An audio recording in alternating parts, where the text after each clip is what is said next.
17절부터 시작해가지고서 우리 23절까지 다 같이 읽겠습니다.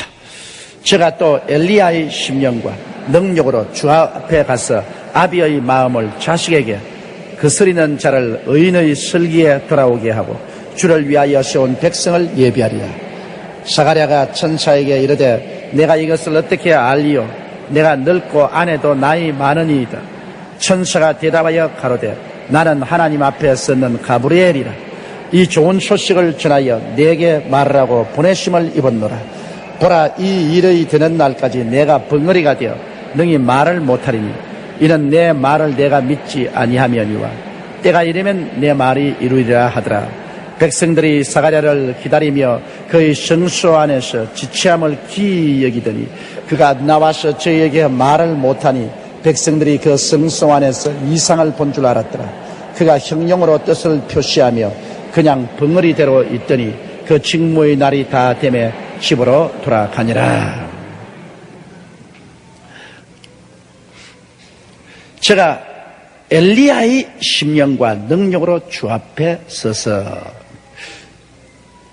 그러니까 말라기서에 보면은 마지막 때 하나님께서 다시 엘리야를 보내겠다 했습니다.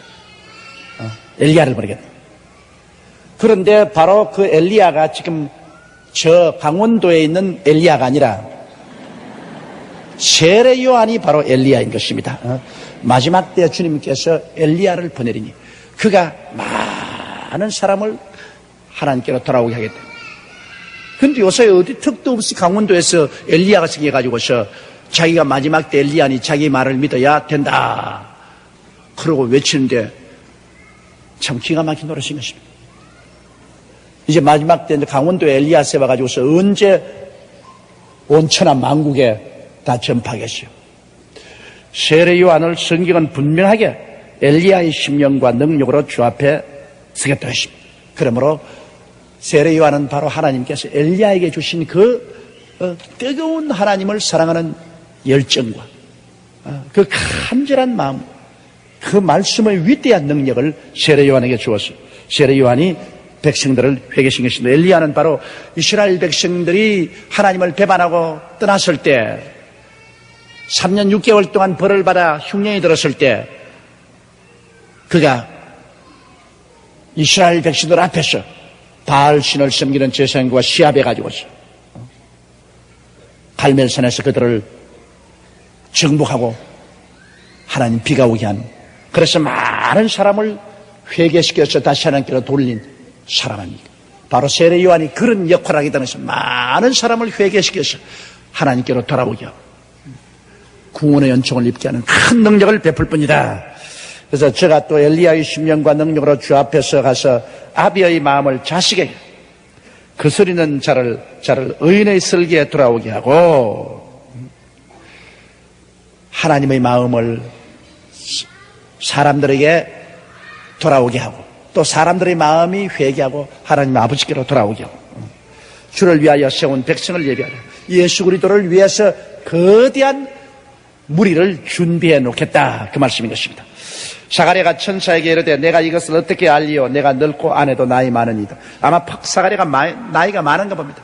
그래서 인간적 생각으로는 도저히 그 부부간에 어린애기를 생산할 수 있는 그런 기력이 이미 다 쇠하여 버리고 없는 사람입니다. 그렇기 때문에 하는 말이, 아니 말씀은 그렇게 하시지만은 실제 내가 자식을 낳을 능력이 없는데요. 우리 아내도 자식 낳을 능력이 없고요. 우리 다 이미 끝났습니다. 그런데 어떻게 우리가 자식을 낳아요? 그런 질문한 것입니다. 사가랴가 천사에게 이르되 내가 이것을 어떻게 알리요? 내가 늙고 아내도 나이 많으니이다. 천사가 대답하여 가로되 나는 하나님 앞에 섰는 가브리엘이라. 내가 이 말하는 것, 뭐 내가 천사가 마음대로 하는 줄 말이 아니냐? 나는 하나님 앞에 선 가브리엘. 가브리엘은 서기 장관입니다. 하늘의 모든 소식을 전하는 서기 장관이고 하늘의 군대 장관은 누굽니까? 예? 미카엘이죠. 맞았어. 미카엘. 하나님의 군대를 거느리는 장관은 미카엘. 하나님의 모든 사물을 집행하는 서기 장관은 바로 가브리엘입니다. 그러므로 가브리엘이 나는 하나님의 서기 장관이다. 내가 마음대로 말하는 것이 아니라 하나님이 그렇게 전하라고 해서 이 말씀을 가지고 왔는데 고약하게 어디 하나님 말씀을 안 믿고 의심을 하냐, 그 말인 것입니다. 그러므로 가브리엘이라 이 좋은 소식을 전하여 내게 말하라고 보내심을 입었노라. 그런데 하나님 말씀을 안 믿으면 벌을 받아요. 보라, 이 일이 되는 날까지 내가 벙어리가 되어 능히 말을 못하리니 이는 내 말을 내가 믿지 아니하면이와 때가 이르면 내 말이 이루리라 하더라. 그러므로 하나님 말씀은 좌우간 인간으로 상상할 수 없는 것이라도 믿어야 되는데 네가 하나님 말씀을 믿지 않으므로 이제부터 말하지 마라. 벙어리가 되라. 근데 이 사가랴가 그 뒤에 보면은 벙어리만 된 것이 아니라 귀머거리도 되어버리십니다. 아예 듣지도 못하고 말도 못해요.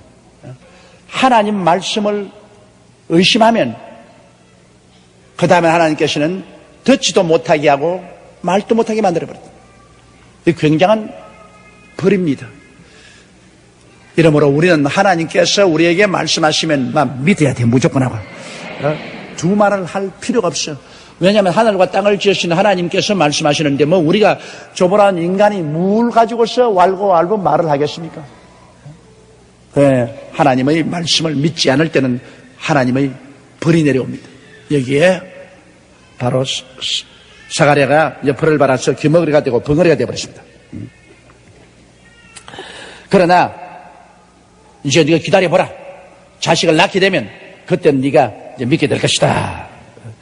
이 백성이 사가랴를 기다리며 그의 성소 안에서 지체함을 기이 여긴. 성소에 들어가면 지금쯤은 다 분양하고 나올 때가 되겠는데 이 아무리 기다려도 안 나온단 말입니다. 이게 도대체 어떻게 되냐? 왜 들어가고 나오지 않느냐? 가끔 가다가 부정을 타서 들어가서 성소 안에서 죽는 사람이 있습니다. 그러므로 대제사장이 지성소에 들어가서 분양하러 들어갈 때 반드시 옆에 요령을 찹니다. 요령을 차고 발에다가 밧줄로 묶어가 들어갑니다. 그럼 바깥에서 들어가면 안에서 일할 때 땡그랭 하면 살아있구나. 부정을 안 타서 살아있구나. 또 땡그랭 소리가 안 나면은 잡아 당깁니다. 그건 시체가 된 사람을 끌어내는 겁니다. 왜냐하면 아무도 거기 감히 못 들어가니까. 이러므로 하나님 앞에 부정하게 들어갔다가는 큰 야단 나죠. 그러므로 성소에 들어가기 전에 반드시 노제단을 통하지 않습니까? 노제단에서 짐승을 잡아 피를 흘려서 속죄를 하고 그 다음 물두멍 앞에 가서 물두멍에서 다 씻어서 거룩하게 하고 그 다음 성소에 들어가는 겁니다. 안 그러고 부정하게 들어갔다가는 뭐 당장 죽어요. 그런데 이 사가랴가 들어가고 난 다음에 한동안 소식이 없으니까 야 이거 죽었지 않느냐. 그러고 사람들이 걱정을 하는 것입니다. 오늘날도 우리가 하나님 앞에 나와서 기도할 때 우리가 부정하면 하나님 성소에 들어가서 기도해도 소용이 없습니다. 우리가 반드시 예수 그리스도의 보혈로 우리 자신을 씻고 또 물두멍에서 회개하여 우리를 성결화하고 그러고 주님 앞에 나가야지. 노제단과 물두멍을 통하지 아니하고 주님께 직접 나가서 기도하는 것은 무효가 될 때가 너무나 많습니다. 이러므로 우리가 성전식 기도를 하라는 이유는 먼저 노제단에 가서 주님의 보혈을 찬미하고 주의 피로서 나의 죄가 용서받고 내가 세상과 마귀에서 노연함 받고 병고침 받고 주의 피로서 저주의 해방 얻고 영생을 얻은 것을 감사합니다. 예수의 보혈로 나를 덮어주시고 용서하시고 씻어주시옵소서. 간절히 기도하고 그 다음 나아가 물두멍 앞에 서서 주여 주의 성령으로 말미암아 저를 의롭게 만들어주시고 저를 진실한 사람으로 만들어주시고 충성되게 만들어주시고 저를 거룩하고 깨끗하게 만들어주시고 용서와 사랑이 있고 온유와 겸손이 있고 저를 믿음의 분량대로 사는 겸허한 사람이 되게 하여 주시옵소서. 주님이 저를 이렇게 변화시켜 주시옵소서. 그래서 썩어져가는 구습을 쪼는 옛사람을 벗어버리고 의와 진리와 거룩하게 지음을 받은 새사람을 입고 가게 하여 주시옵소서. 그렇게 기도하고 난 다음 이제 성소로 들어가야만 되는 것입니다. 그런 그 과정이 없이 아예 노제단도 통하지 아니하고 물두멍도 통하지 않고 막 직접으로 급하다고 그냥 성소에 들어가서 그냥 손이 더러워지고 발이 더러워진 그대로 머리 헝클어진 그대로 주여 주시옵소서 주시옵소서. 주님이 돌아앉아 안 줄란다. 더럽게 들어와 있는데 내가 어떻게 주노? 안 줄란다. 그냥 아무리 고함쳐 소용이 없죠. 그러므로 기도에도 여러분 순서가 필요한 것입니다. 순서를 따라야 돼. 그러므로 반드시 노제단 십자가 밑에서 보혈을 찬미하고 기도하고 그 다음 물두멍 앞에 나와서 회개하고 성결함을 입고 그러고 난 다음에 성소로 들어가면 일곱 금속도 앞에서 성령을 예배하고 진설병 앞에서 말씀을 예배하고 그 다음 하나님께 감사와 찬송을 드리면 천사가 안 오면 성령이 오시는 것입니다. 거기에서 하나님과 대화가 이루어지고 하나님의 기적이 일어나요. 그 다음에는 지성소까지 우리는 훌랑 들어갈 수 있어요. 지성소에 들어가서 우리는 법궤 앞에 서서 그 영원히 법궤를 통해 새 언약을 맺어서 영원한 죄를 속하고 영원히 여의를 주고 영원한 은혜와 영원한 구원과 영원한 사랑과 부활의 약속을 주신 그 법궤 위에 뿌린 예수 그리스도의 피를 보고 영원히 우리가 감사함으로 예배를 할 수가 있는 것입니다. 기이하게는 있는데 그가 나와서 저에게 말을 못하니 백성들이 그 성소 안에서 이상을 본 줄 알았더라. 나와보니까 들어갈 때는 말도 하고 생글생글 웃더니만 나오는데 보니까 귀머거리가 벙어리가 돼 나왔단 말입니다. 하하, 무슨 일이 있었구나. 틀림없이 성소에 들어가서 중대한 사건이 있습니다. 그러나 뭐 귀머거리고 벙어리니까 자꾸 뭐 수화라도 배웠으면 알겠지만은 이제 가로늦게 이제 되니까 수화도 못하고 하니까 내가 그곳에서 천사를 봤다.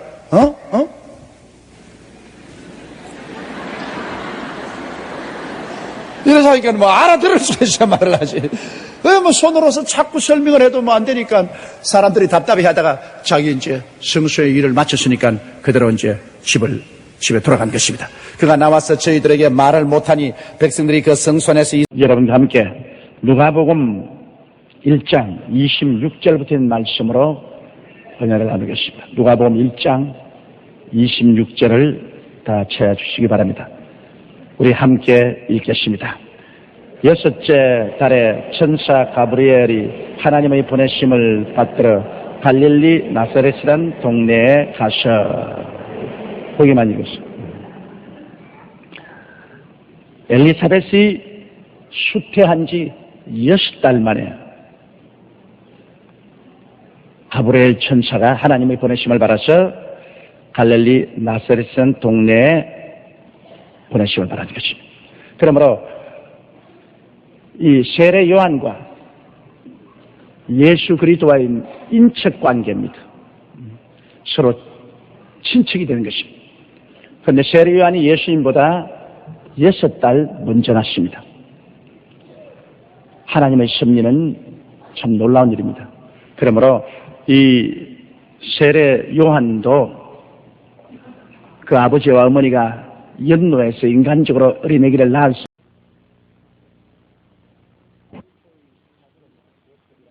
다윗의 자손 요셉이라 하는 사람과 정혼한 처녀에게 이르니 그 처녀 이름은 마리아라. 왜 여기 다윗의 자손을 강조했느냐 하면은 예언의 말씀에 다윗의 자손에서 구주가 날 것이라고 예언이 되어 있습니다. 수차 구약 성경의 선지자들을 통해서 하나님께서 다윗의 혈을 통해서 구주를 보내주실 것을 예언해 놓았습니다. 그렇기 때문에 이 사실은 분명하게 해야 되는 것입니다. 왜냐하면 요셉은 다윗의 혈을 통해서 태어났습니다. 요셉이 양아버지지만은 요셉은 다윗의 혈을 통해서 태어났고 마리아도 다윗의 혈통에서 태어났습니다. 그러므로 마태복음에는 요셉의 혈통을 쭉 말했고 누가복음은 그 아내 마리아의 혈통을 쭉 거기에 가게를 설명하고 있는 것입니다. 그러므로 요셉도 다윗의 자손이고 마리아도 다윗의 자손입니다. 실제 예수 그리스도께서는 요셉의 자손은 아니죠. 요셉이 양아버지입니다. 그러나 요셉의 집안에 호직이 들어왔기 때문에 법적으로는 요셉의 아들입니다. 그러나 실제적으로는 예수님은 하나님의 아들인 것입니다. 네. 그래서 다윗의 자손 요셉이라 하는 사람과 정혼한 처녀에게 이르니 그 처녀 이름은 말입니다. 요셉과 정혼을 하고 있습니다. 약혼을 하고 있다는 것입니다. 이 유대인들은 구약시대에 보면은 약혼은 결혼과 한 가지입니다. 약혼했다가 만일 부정이 드러나면 결혼은 한 이후에 부정이 드러난 것과 같이 불로 태워 죽이든지 돌로 쳐서 죽입니다. 아주 무시무시합니다. 그러므로 부정이 드러나면 그냥 불로 태워 죽이든지 돌로 쳐서 죽여버려요.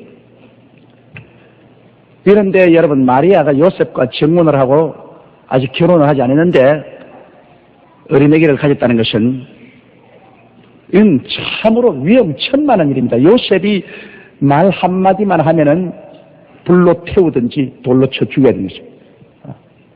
그러므로 요셉이 지금 내 아들 아니야. 나는 몰라. 지금 부정을 행했어. 그러면 뭐 온 동리가 다 들고 일어나서 불로 태우든지 돌로 쳐 죽이고. 그렇지 않고 또 요셉이 그 내 아들이야 하면 이거는 속도 위반으로 요셉이 어마어마한 지탄을 받게 되는 것입니다. 돌로 맞아 죽지는 않지만은 얼굴을 들고 밖을 못 나게 돼요. 사람들마다 요셉만 보면 저 녀석 속도 위반했다, 저 녀석. 이럴테니까 이 요셉이 얼굴을 들고, 그러므로 이 요셉이나 마리아가 사실은 그리스도를 잉태한다는 것은 대단한 모험입니다, 여러분. 그들이 그 사회상에서 그들이 당한 어려움은 우리가 상상을 초월합니다. 그리스도를 잉태하기 위해서 그러한 큰 수모를 각오하고 그들이 하나님께 순종하는 것입니다. 여러분, 하나님을 믿고 하나님께 순종하는 데는 대가가 따라오는 것입니다. 믿고 순종하면 큰 축복을 받지만은 믿고 순종하는 데는 굉장한 대가를 지불해야 되는 것입니다. 요셉과 마리아가 천추의 이름이 남긴 구주의 아버지요 어머니로 추앙을 받지만은, 그러나 그들이 그렇게 하기 위해서 지불한 대가는 어마어마합니다. 그 사회에서 완전히 추방을 당하고 손가락질 당하고 온갖 모욕을 당하는 그런 것을 각오해야 되십니다. 이러므로 우리가 하나님을 믿고 순종하는 데는 반드시 영화로운 길만 있는 것이 아니라 가시밭길이 많습니다. 믿고 순종하는 가시밭길 많지만은, 그러나 그 가시밭길을 걸어가면 뒤에는 영광이 28절요. 그에게 들어가 가로되 은혜를 받은 자여 평안할지어다. 주께서 너와 함께 하시도다 하니. 깜짝 놀랄 거 아닙니까? 마리아가 있는데 갑자기 거기에 가브리엘 천사가 나타나서 마리아 보고 말하기를 은혜를 받은 자여. 은혜입니다. 은혜라는 것은 뭐냐? 은혜란 하나님이 일하셔서 값없이 선물로 주는 것이 은혜인 것입니다. 은혜란 내가 잘나서 무슨 공로를 세워서 대가로 받는 것이 아니고 하나님이 잘나셔서 하나님이 혼자 일해서 가지고서 하나님이 우리에게 공짜로 주는 것이 은혜인 것입니다. 따라 말씀, 은혜는 일의 대가가 아니라 일함이 없이 공짜로 선물로 받는 것이다. 그러므로 여러분, 구원을 받는다는 것이 은혜로 받는다. 그 은혜를 인하여 믿음으로 말미암아 구원을 받았으니 이것이 너희 행위에서 난 것이 아니요 하나님의 선물이라 자랑할 것이 없느니라고 하신 것처럼 예수 믿고 구원받는 것은 완전히 은혜입니다. 하나님 아버지와 예수님과 성령 삼위일체가 열심히 죽도록 일하셔서 그래가지고서 구원을 다 완성하시고 이젠 우리에게 그저 믿기만 하면 너도 가져라, 너도 가져라, 너도 가져라, 너도 가져라. 너무나 큰 구원입니다. 천당입니다. 천당. 천당을 그냥 공짜 가지라니까 사람들이 그럴 리가 있나 그거 안 믿는다. 너무 값없이 주니까 그만 안 믿으려고 달라는 것입니다. 여기 값을 좀 내놓으라 하면 아마 믿을 사람 더 많을 거예요. 정말로 너무나 놀랍습니다. 천국의 그 영원한 영광은 하나님께서 홀로 일하셔서 그 고통을 당하셔서 다 완성해놓고 이제는 다 받으라. 믿기만 하면 받으라. 믿기만 하오. 믿기만 하오. 그럼 뭐 두목놈이나 강도나 살인자나 거지나 악한 놈이나 추한 놈이나 거짓말쟁이나 할 것 없이 믿기만 하면 보혈이 와서 다 씻어주시고 성령으로 거듭나게 하셔 천당 백성을 만들어버린. 자, 이런 일이 세상에 어디에 있을 수가 있습니까? 참으로 거짓말 같은 참말인 것입니다. 그러므로 은혜라는 것은 완전히 내가 손가락 하나 놀리지 아니하고 전적으로 공짜로 받는 것이 은혜인 것입니다. 내가 대가를 지불하면 그건 은혜가 아닙니다. 그건 내가 대가를 지불했기 때문에 내 공로로서 얻는 것이죠. 그러나 구원은 예수님이 내가 다 이루었다 하시고 난 다음에 다 이루어놓은 것 여러분 우리는 눈곱만 채도 그것에 더 보탤 수가 없습니다. 뺄 수도 없습니다. 그대로 주님이 다 이루어 놓았으니까 할 것이 없어요. 밥상 다 차려놨는데 그 다음 가서 내가 김치 하나 더 만들어 올까? 내가 조기 하나 더 구워 올까? 그런 소리 할 것 없습니다. 김치도 있고 조기도 있고 있어야 될 건 다 있어요. 밥상 다 차려놓았어요. 내가 차릴 것 없어요. 내가 할 건 뭐냐? 먹기만 하면 되는 것입니다. 다 차려놓았어요. 먹기만 하면. 구원이 바로 그것입니다. 주님이 다 차려놓은 것 우리가 믿음으로 받아만 드리면 돼요. 먹기만 하면 돼요. 차려놓은 밥상도 못 먹으면 그야 지옥 가야지 뭐. 그건 팔자가 지옥 갈 팔자인 것입니다. 그래서 하나님이 계획하시고 하나님이 작정하시고 그래서 하나님이 마리아를 택해서 마리아의 몸을 빌려서 예수님을 주기로 한 것은 은혜입니다. 마리아가 잘나서 한 건 절대 아닙니다. 마리아가 무슨 좋은 일을 많이 해서 큰 공로가 있어서 한 것이 아니라 순수하게 하나님이 작정을 하셔서 마리아에게 공짜로 복을 주신 것입니다. 그에게 들어가 가로되 은혜를 받은 자여 평안할지어다.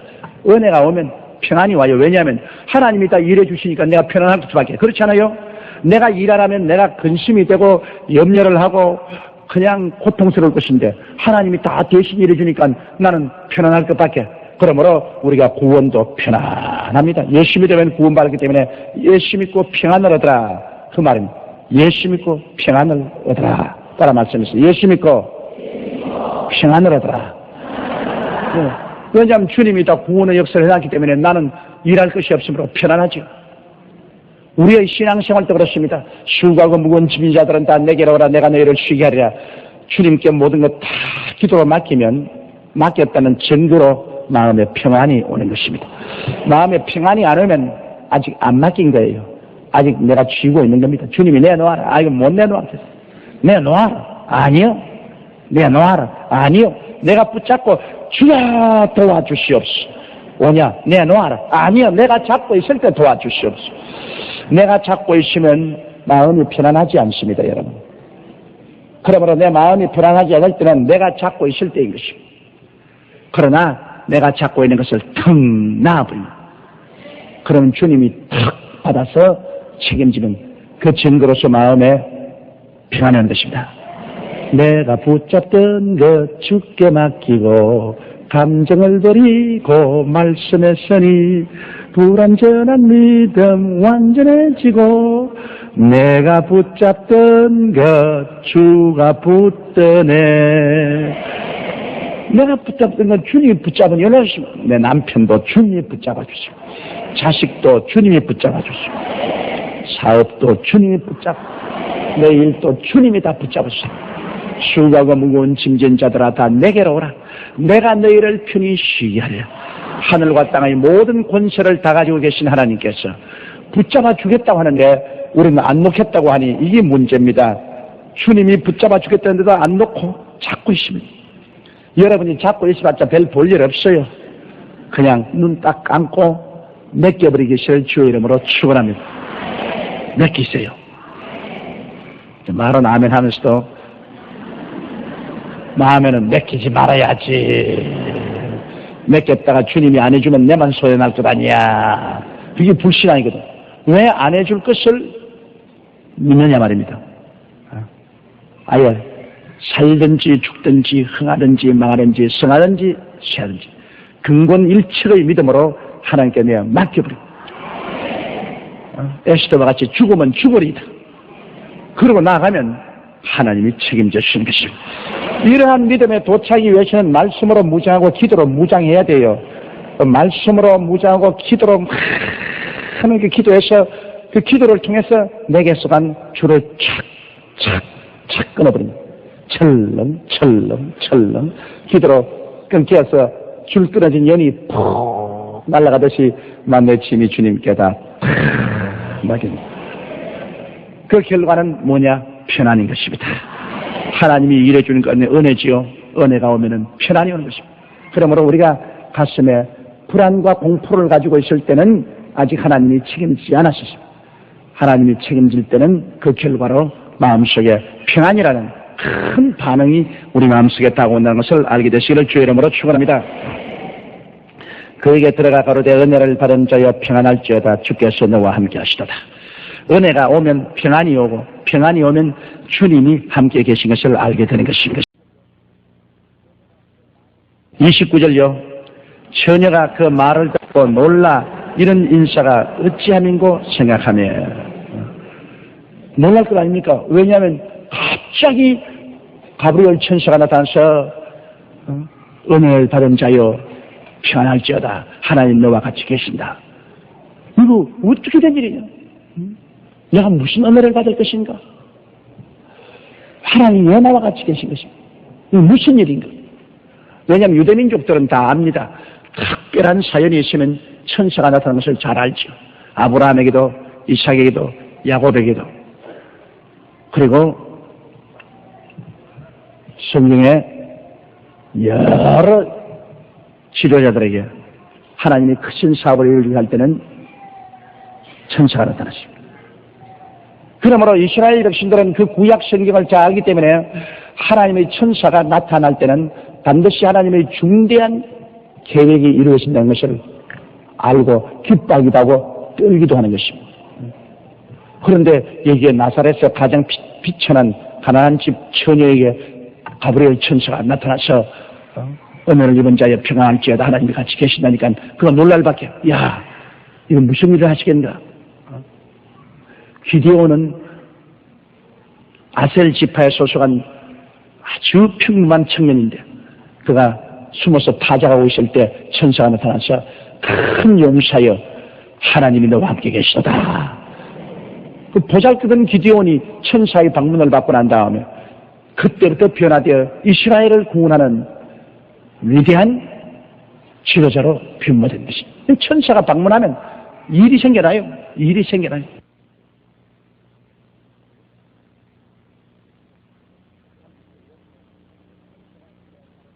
(30절요) 천사가 일러 가로되 마리아여 무서워 말라 내가 하나님께 은혜를 얻었느니라. 천사가 설명하였습니다. 마리아여 무서워 말라. 마리아가 벌벌 떨고 무서워서 몸부림치고 있으니까 마리아여 무서워 말라. 내가 하나님께 은혜를 얻었느니라. 하나님께 놀라운 은혜를. 아직까지는 마리아가 그게 무엇인지 모릅니다. 그러나 내가 하나님께 은혜를 얻었느니라. 사람이 하나님께 은혜를 얻는 것보다 더 좋은 일이 없습니다. 우리가 잠시 기도할 때 갑자기 하나님의 은혜가 임하여서 내 마음에 각 깨달음이 오더라도 그만 마음의 평안이 충만하고 기쁨이 넘치는 것입니다. 하나님이 스쳐만 지나가도 우리 마음속에 큰 평안과 기쁨이 다가오는 것입니다. 직접 천사가 와서 하나님이 내게 은혜를 주셨다고 했는데 마리아가 얼마나 그 하나님의 영광과 하나님의 축복이 넘치겠습니까?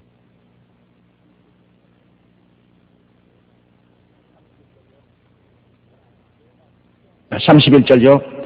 보라 내가 수태하여 아들을 낳으리니 그 이름을 예수하라. 이게 이제 청천벽력입니다. 아주 수처녀에게 나타나가지고서 네가 수태하여 아들을 낳을 것이니 그 이름을 예수라 하라. 하하 참 아직까지 결혼도 안 했는데 약혼 상태에 있는데 천사가 와서 너는 수태한다. 그리고 네가 낳은 아들의 이름은 예수. 자기 백성을 죄에서 구원할 자라는 이름이 예수입니다.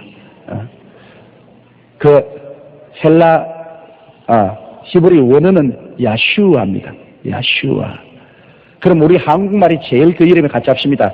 야슈아, 예수, 야슈. 그러나 일본 미국말은 지저스. 이게 영말도 아니에요. 지저스. 이게 너무 발음이 틀려서. 프랑스 사람들은 또 저지 크리 그럽니다. 예수, 야수인데 왜 야수가 저지 크리가 됩니까? 우리 한국말이 제일 맞다고. 야슈아, 예수. 꼭 아만 하나 더 붙이면 뭐 똑같다고. 야슈아, 예수.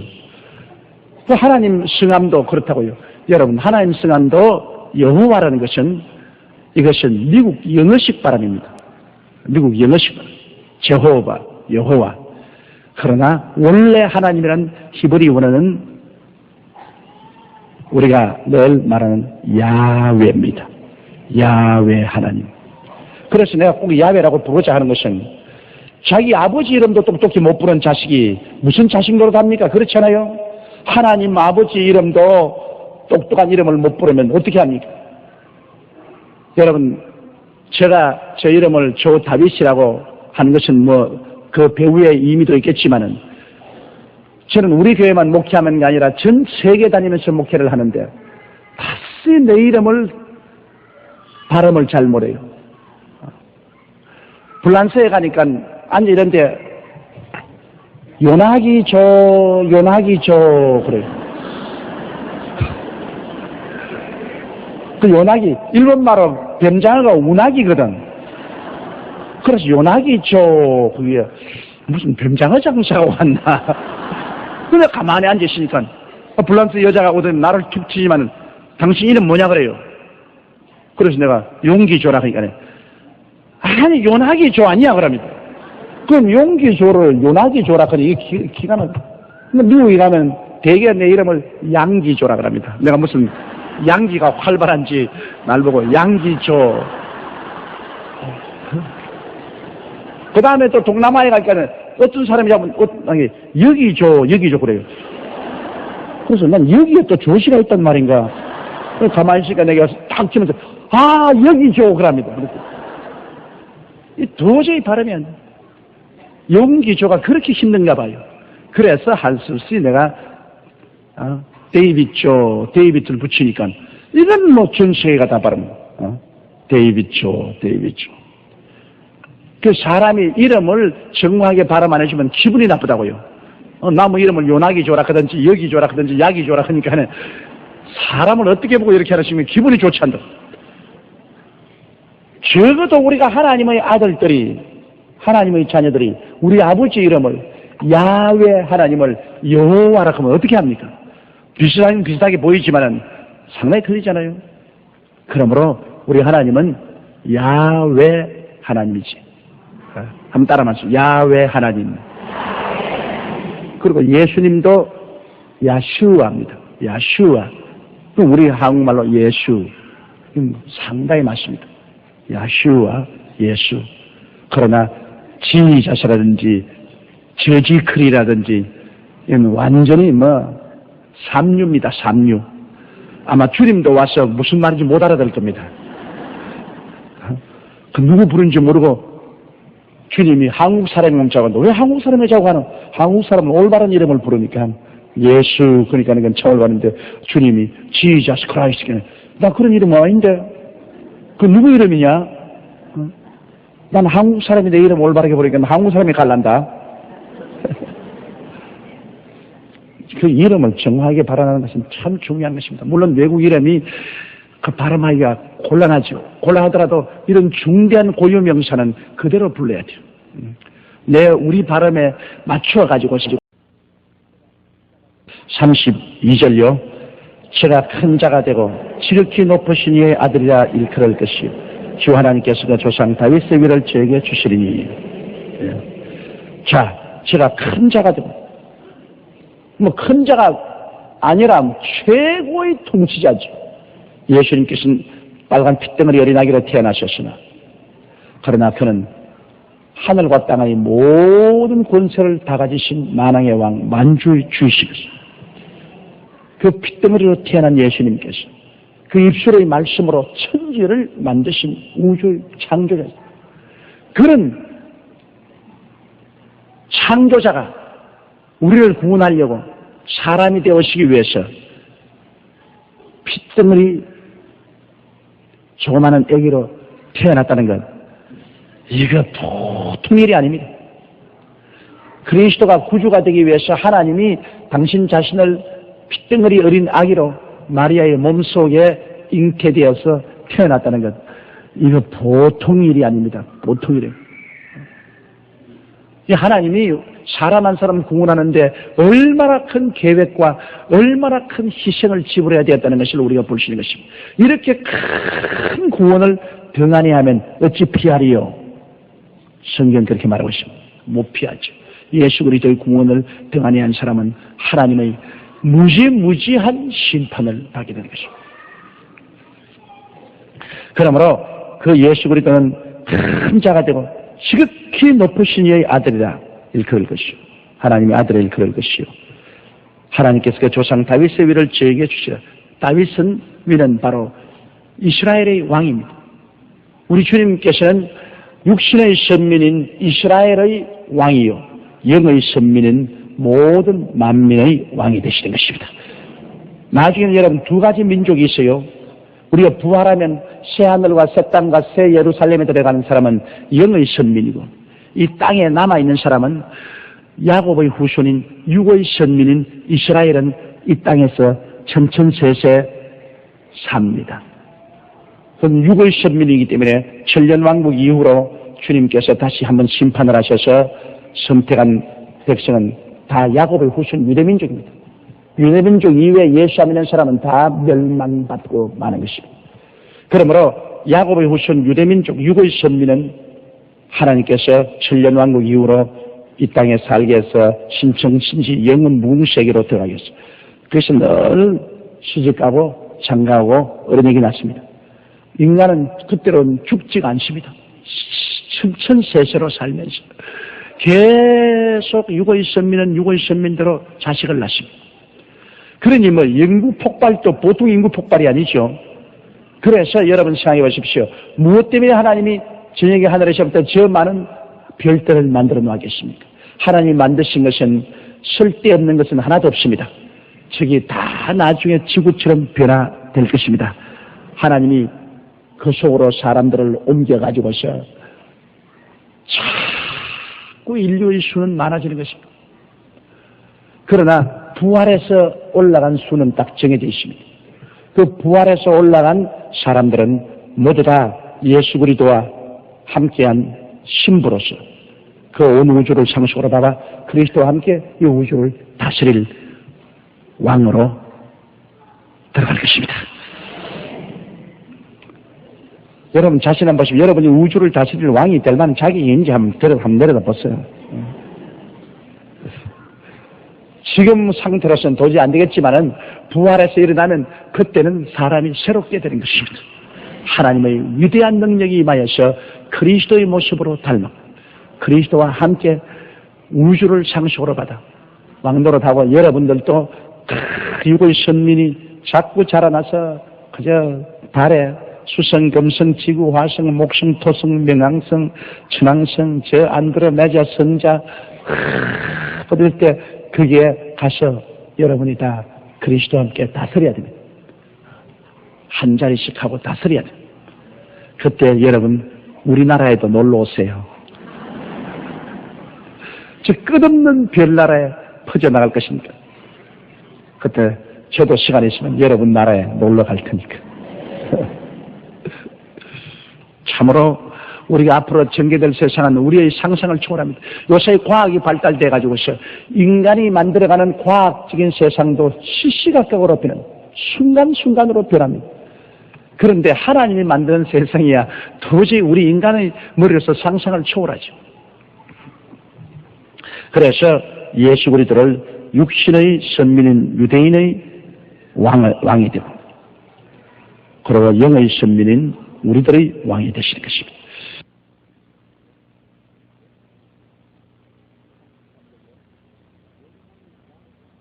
(33절요) 영원히 야곱의 집에 왕노릇 하실 것이며 그 나라가 무궁하리라. 영원히 야곱의 집이란 이스라엘 말입니다. 야곱이 12아들을 낳았고 12아들이 이스라엘 12지파를 낳아서 이스라엘이 됐습니다. 이스라엘 나라에 예수님이 왕노릇 하실 것이요 그 나라가 무궁하리라. 예수님의 나라는 이제 무궁합니다. 예수님께서 강림하셔서 그래서 천년왕국을 세우시고 그 다음에는 천년 이후에 잠시 마귀를 해방시켜서 알곡과 축정이를 다시 한번 고르고 그 다음에 들어간 신천신지 영원 무궁세계는 영원한 나라입니다. 아무도 이제는 싸우지 않습니다. 마귀가 영원히 무중행에 들어가 버리고 귀신들이 들어가 버리기 때문에 마귀가 없으므로 시험에 들지 않아 죄가 없이 사람 서로 싸우지 않습니다. 그리고 하나님의 지휘 다스림으로 먹고 있고 마시고 땅 따와 먹기 이런 거 필요 없습니다. 이러므로 영원한 사랑과 평안 가운데서 살게 되는 것입니다.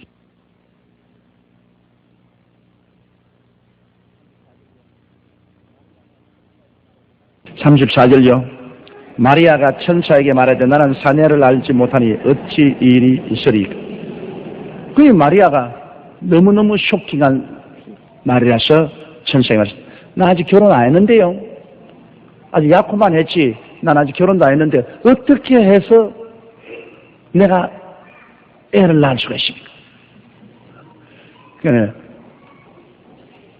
마리아도 요사이 교육받은 과학자 왔습니다. 에이, 그 동정녀가 어떻게 애를 낳아? 처녀가 어떻게 애를 낳아? 그런 웃기는 소리 하지 마라. 그렇게 말한 것처럼 마리아도 그런 질문이 있습니다. 나는 아직까지 결혼 안 했는데요. 어떻게 내가 어린애기를 낳아요? 요사이 여러분, 이 과학자들은 양서류 동물, 물에도 살고 무태도 사는 뱀이나 개구리나 이런 동물은 수컷이 없어도 알을 깨웁니다. 그것은 바늘로 알을 찔러주든지 전기적인 자극을 주면은 수컷이 없어도 암컷 혼자 낳은 알이 깨어납니다. 그런 사람들이 오늘 생화학적으로 그런 실험을 하고 그게 성공을 하고 있습니다. 그런데 한 가지 다른 것은 수컷이 없이 깨어난 알은 앙컷만 나오지 수컷은 절대로 안 나온답니다. 그렇기 때문에 인간적으로 말하면 남편 없이 여자가 혼자 어린애기를 낳았다면 그건 전부 여자만 낳지 절대 남자는 낳을 수가 없어요. 이제 거기에 기적이 일어나는 것입니다. 하나님이 같이 하시니까 남편 없어도 남자아이를 낳았다. 이게 기적입니다. 과학자들의 발표에 보면 어떤 처녀가 들판을 걸어가다가 벼락을 맞았는데 벼락을 낳고 난 다음 결혼도 안 했는데 어린애를 가졌어. 그래가 낳으니까 딸을 낳았어. 그런 기록도 있습니다. 이러므로 사람도 어떤 그런 특별한 자극을 받으면은 결혼을 안 해도 아기를 낳을 수가 있다. 그러나 남자애는 못 낳고 반드시 여자애를 낳습니다. 그런데 여기에 35절요. 천사가 대답하여 가로되 성령이 내게 임하시고 지극히 높으신 이의 능력이 너를 덮으시니 이러므로 나실 바 거룩한 자는 하나님의 아들이라 일컬이다. 천사가 대답하여 가로되 성령이 내게 임하신다. 그럼 성령은 누구냐? 지극히 높으신 이의 능력이라 했습니다. 성령은 바로 지극히 높으신 이의 능력이다. 하나님의 능력은 바로 성령인 것입니다. 그러므로 여러분, 성령이 우리와 같이 계신다는 말은 하나님의 능력이 우리와 함께 계시다는 것입니다. 오늘날 예수 믿는 사람은 성령이 여러분 속에 계시는데 성령이 여러분 속에 있어서 여러분에게 아버지라 부르게 하는데 그 성령이 바로 하나님의 능력입니다. 하나님의 능력이니 하나님의 능력은 전지 전능 무소부지하십니다. 감당할 수 없어요. 그러므로 여러분이 성령께 인도함을 받아서 기도하면은 하나님의 능력을 움직이게 되는 것입니다. 보통 사람은 그런 일이 나지 않습니다. 그러나 예수 믿는 사람이 간절히 기도해서 믿음으로 나갈 때 하나님의 능력이 여러분을 통해서 나타납니다. 하나님을 믿어라. 이 산들을 명하여 저 바다에 던져라 말하고 그것이 이룰 줄 마음을 믿고 의심하지 않으면 그대로 되리라. 태산이 옮겨가는 기적이 우리의 입술을 통해서 이루어질 수 있다는 것은 하나님의 능력이 우리 속에 와 계시게 되는 것입니다. 마리아 위에 성령이 임하시는데 오늘 우리에게는 성령이 속에 들어와 계신 것입니다. 그날은 성령이 너희와 함께 계시겠으며 너희 속에 계시겠습니다. 그래, 마리아 위에 하나님의 성령이 임하시는데 이것이 지극히 높으신 이의 능력이 되어서 덮으시리니 그러므로 하나님의 능력으로 기적이 일어났습니다. 창조적인 기적으로 예수님이 잉태될 것이라는 것입니다. 그건 뭐 믿기 어렵지 않습니다. 왜냐하면 하나님은 친히 흙으로 사람을 빚어치고 생기를 불어넣으시니 생명이 되어 일어났습니다. 바로 불은 그 바람이 성령인 것입니다. 이 성령이 마리아를 이렇게 덮었어요. 그리고 하나의 능력으로 역사해서 흙으로 사람을 만들듯이 마리아의 태 속에서 예수 그리스도가 잉태하도록 하나님 만들었습니다. 이 하나님 기적이죠. 그러므로 예수님께서는 죄 없이 잉태될 수가 있습니다. 왜냐하면 아버지를 통해서 낳으면 예수님은 벌써 잉태할 때부터 죄인입니다. 왜냐? 아담이 하나님을 반역하고 죄를 지었습니다. 쫓겨났죠. 그러므로 아담의 씨를 받으면 전부 뱃속에서부터 죄인입니다. 콩 심은 데 콩 나고 팥 심은 데 팥 나고 아담을 심은 데 뭐가 납니까? 아담이 나죠. 여러분 전부 다 누구십니까? 여러분 다 아버지 있죠? 아버지 없는 사람 손 안 들어보세요. 그러니 모두 다 아담의 씨를 받았네. 그러면 벌써 뱃속에 있을 때부터 죄인이요. 다윗이 말하기를 내가 어머니 뱃속에 잉태될 때 죄악으로 잉태되고 죄 중에 태어났다 했습니다. 그럼 예수 믿는 안 믿는 사람은 모두 다 벌써 아담의 씨를 받았기 때문에 죄 중에 잉태되고 뱃속에 있을 때부터 벌써 죄인이요. 원죄로서 버림받아 있습니다. 죄 중에 잉태되고 그리고 태어나서부터 또 자범죄를 많이 지어서 버림받아 있습니다. 벌써 잉태될 때 원죄로서 잉태되고 태어나서 많은 자범죄를 짓고 이래서 뭐 어김없이 죄인으로 버림받게 되는 것입니다. 그러므로 아버지의 씨를 받지 아니하고 태어난 것은 예수님 성령이 오셔서 그 속에 직접 잉태하게. 그러므로 아버지 씨를 받지 않았으므로 아담의 죄 유전이 없습니다. 원죄가 없어요. 따라 말씀. 예수님은 원죄 없이 잉태되었다. 그리고 또 놀라운 것은 여러분 배총의 기적입니다. 어머니 뱃속에 아기가 들어가서 어머니하고 배총이 연결됩니다. 배총을 통해서 어머니가 먹은 양분이 어린애기 속에 들어가고 어린애기 속의 모든 배설물이 배총을 통해서 어머니 몸을 통해서 밖으로 나오는데 그러나 그 배총을 통해서 피는 한 방울도 어린애기 속에 안 들어갑니다. 어린애기 피도 한 방울도 어머니 몸을 통해서 밖으로 나오지 않습니다. 이 배총의 기적이 바로 하나님께서 인간을 지으실 때 구주를 이 세상에 보낼 생각을 하고 기적적으로 배총을 만드는 것입니다. 배총을 통해서 어머니 피가 흘러 들어갔다면 그건 뭐 아무리 해도 별 도리 없이 어머니 피는 죽은 피니까 죄의 피니까 별 도리 없이 아기가 그 피를 받으면 어머니와 같이 죽은 피를 받았으므로 죄인입니다. 그런데 이 배총은 아기 피도 한 방울도 안 나오고 어머니 피도 한 방울도 안 들어옵니다. 어린아이의 피는 자생합니다. 보통 어린애기도 아버지 씨를 받으면 그 씨 받자마자 그 피가 자생해요.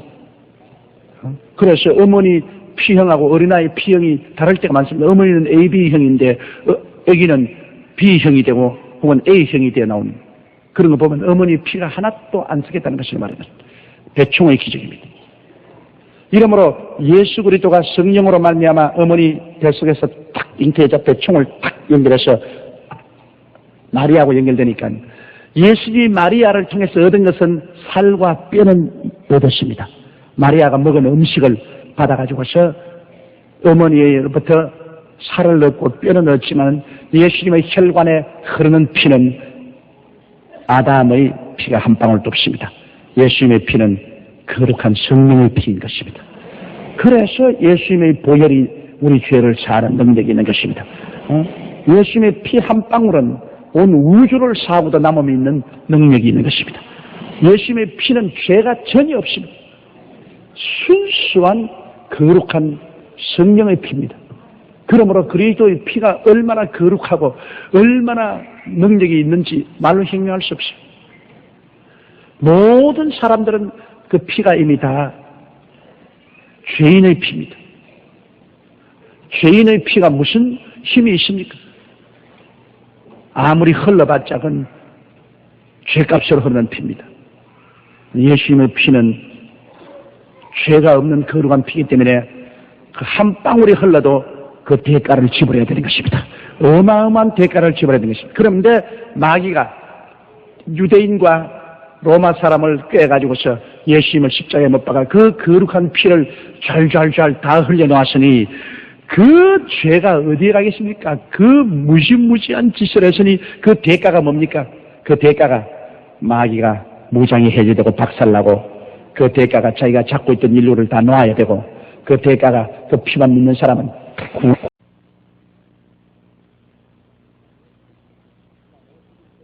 그다음 51절요.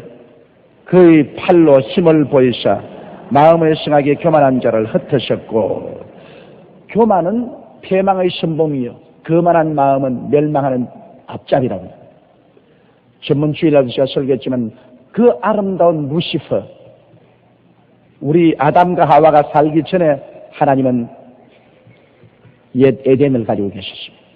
그 옛 에덴에서 이 루시퍼가 책임을 지고 있습니다. 얼마나 아름답게 치장했습니까? 뭐 홍만화요, 무슨 만화요, 무슨 빛이요. 나는 그건 태어나고 보지도 못한 겁니다. 그런 거로 치장하고 뭐 얼마나 아름다운 그런 루시퍼가 자기의 아름다움에 그만 도취해서 교만했어. 그래서 자기의 위치를 떠나서 자기가 하나님과 같이 되겠다고 하다가 박살이 났습니다. 어떻게 창조주와 피조물이 같이 될 수가 있습니까? 여러분, 이 세상에도 그렇지 않습니까? 어떻게 부모와 자식이 같이 될 수가 있습니까? 동등이 안 됩니다.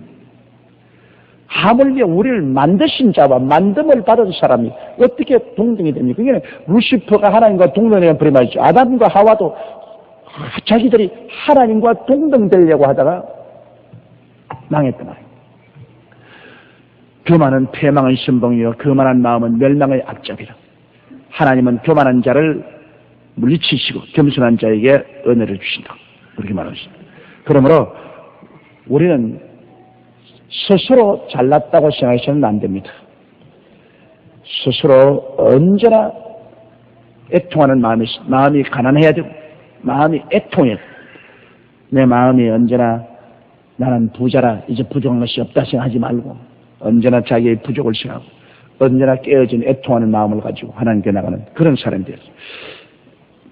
하나님께서는 마음이 생각이 교만한 자는 하나님의 능력으로 멸합니다. 개인이나 한 민족이나 한 역사도 하나님의 교만함을 무너뜨려요. 바벨탑 보십시오. 인간들이 교만해져서 우리가 탑을 쌓 때 하늘 꼭대기에 닿게 하고 우리 이름을 내고 지상의 흩어짐을 면하자. 하나님 내려와서 그만 그 은혜를 혼자 해버린 그들의 교만은 무너진 것입니다. 그러므로 모든 교만은 벌써 파멸의 씨앗을 그 속에 품고 있습니다. 교만으로 시작하는 것은 언제고 파멸이 자라나서 그를 무너뜨려버리고 마는 것입니다. 여러분은 여러분 보니까 교만할 것 같지가 않아요. 내가 보니까 큰 그 걱정이 없을 것 같습니다만, 그러나 우리 마음에 조금이라도 내가 너보다 낫다는 그 교만한 마음을 갖지 않게 되시기를 바랍니다.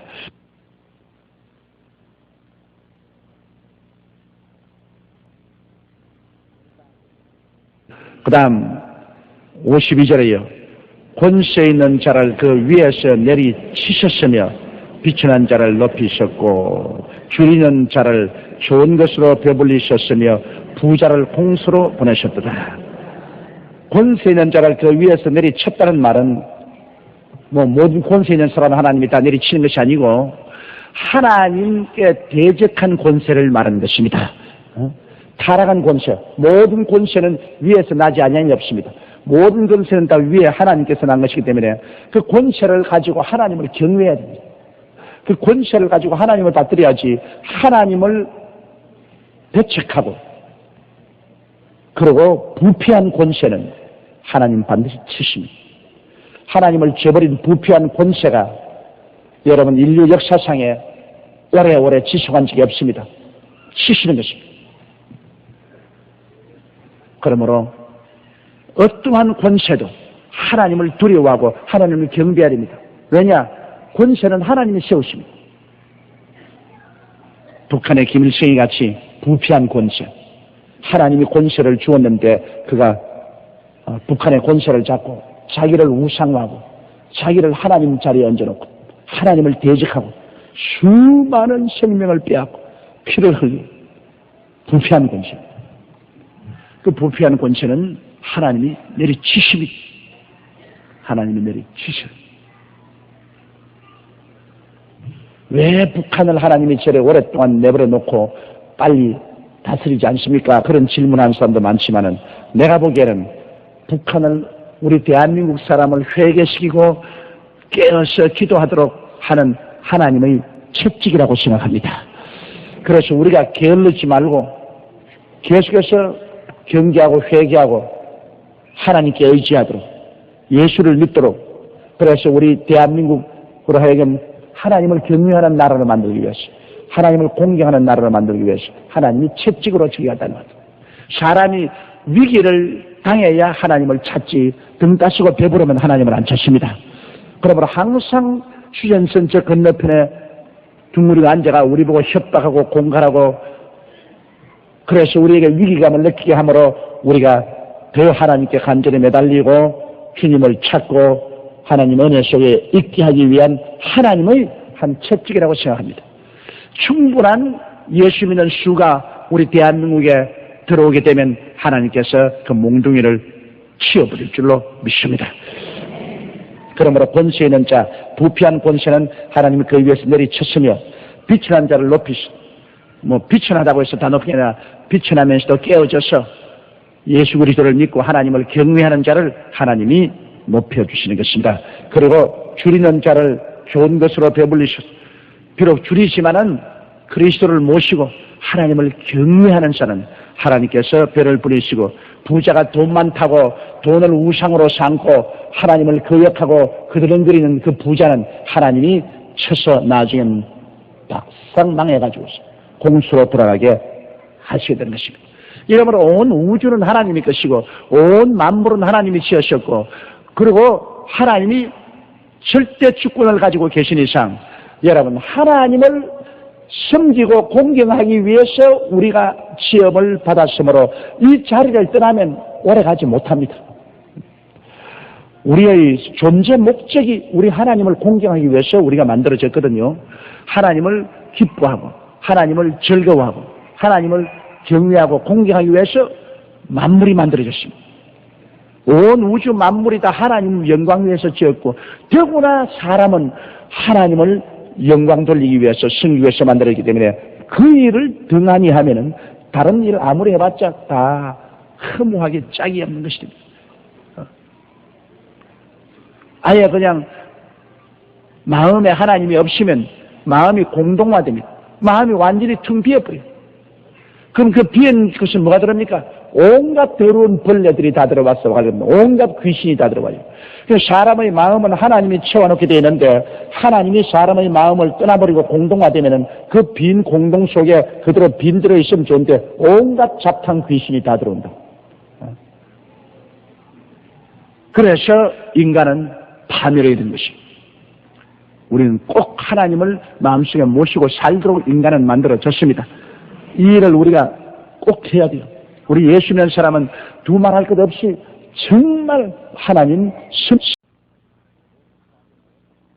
54절요. 그 종 이스라엘을 도우사 긍휼히 여기시고 기억하시되 55절 우리 조상에게 말씀하신 것과 같이 아브라함과 및 그 자신에게 영원히 하시려다. 자, 그 종 이스라엘을 도우사 긍휼히 여기시고 기억하시되, 이스라엘은 하나님의 종입니다. 하나님께서 이스라엘을 통해서 구주 예수님이 태어나게 하려고 이스라엘은 나라를 아브라함과 이삭과 야곱을 통해서 이루어간 것입니다. 하나님이 이 지상에서 선민인 이스라엘을 세운 것은 이스라엘을 통해서 하나님의 말씀을 그들을 통해서 나타내고, 이스라엘을 통해서 하나님을 아는 역사를 온 세계에 펼치기 위한 제사장의 국가로 세운 것입니다. 그리고 이스라엘을 통해서 하나님의 아들 예수 그리스도를 이 세상에 주시려고 이스라엘을 세우신 것입니다. 그런데 이스라엘 나라가 예수 그리스도를 이 세상에 주고 난 다음에 예수 그리스도를 배반해버렸습니다. 이스라엘이 만일 예수 그리스도를 모시고 그대로 섬겼으면 정말 복받은 나라입니다. 그런데 이스라엘 나라를 하나님 세우셔서 그를 통해서 말씀을 맡기시고 예수 그리스도를 보내주셨는데 이스라엘이 하나님을 섬기지 아니하고 우상과 사신을 섬기고 하나님을 반역했기 때문에 예수 그리스도가 이스라엘에 나타났지만 하나님이 이스라엘을 쳐서 2000년 동안 나라 없는 민족으로 방황하고 지금도 참 아랍 국가들에게 둘러싸여서 고민을 하고 고생을 하고 있는 것입니다. 그러나 오늘날 예수 그리스도를 구주로 모시면 그 나라는 영적 이스라엘이 되어서 하나님의 영적 선민으로서 하나님이 복을 주시는 것입니다.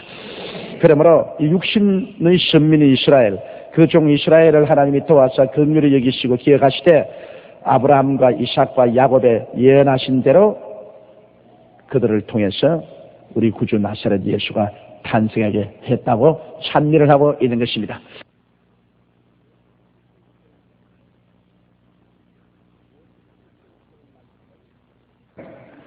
(57절부터) 이런 말씀을 읽겠습니다. 57절입니다. 다 같이 읽으십시다. 엘리사벳이 태어날 기한이 차서 아들을 낳으니 58절도 함께 읽으십시다. 이웃과 친족이 주께서 저를 크게 긍휼히 여김을 듣고 함께 즐거워하더라. 나이 많아서 도저히 아들을 낳을 수 없는 스가랴와 엘리사벳이 노년이 되어서 하나님의 기적으로 어린아기를 잉태하고 그리고 아들을 낳았습니다. 그런데 엘리사벳도 그 남편 스가랴가 성전에서 봉사하다가 가브리엘의 방문을 받고 천사가 너희 아내가 잉태하여 아들을 낳으니 그 이름을 요한이라 하라, 그렇게 말씀을 하시고, 똑같은 이 천사가 6개월 후에 나사렛에 가서 마리아에게 내가 성령으로 말미암아 잉태하여 하나님 아들을 낳으리니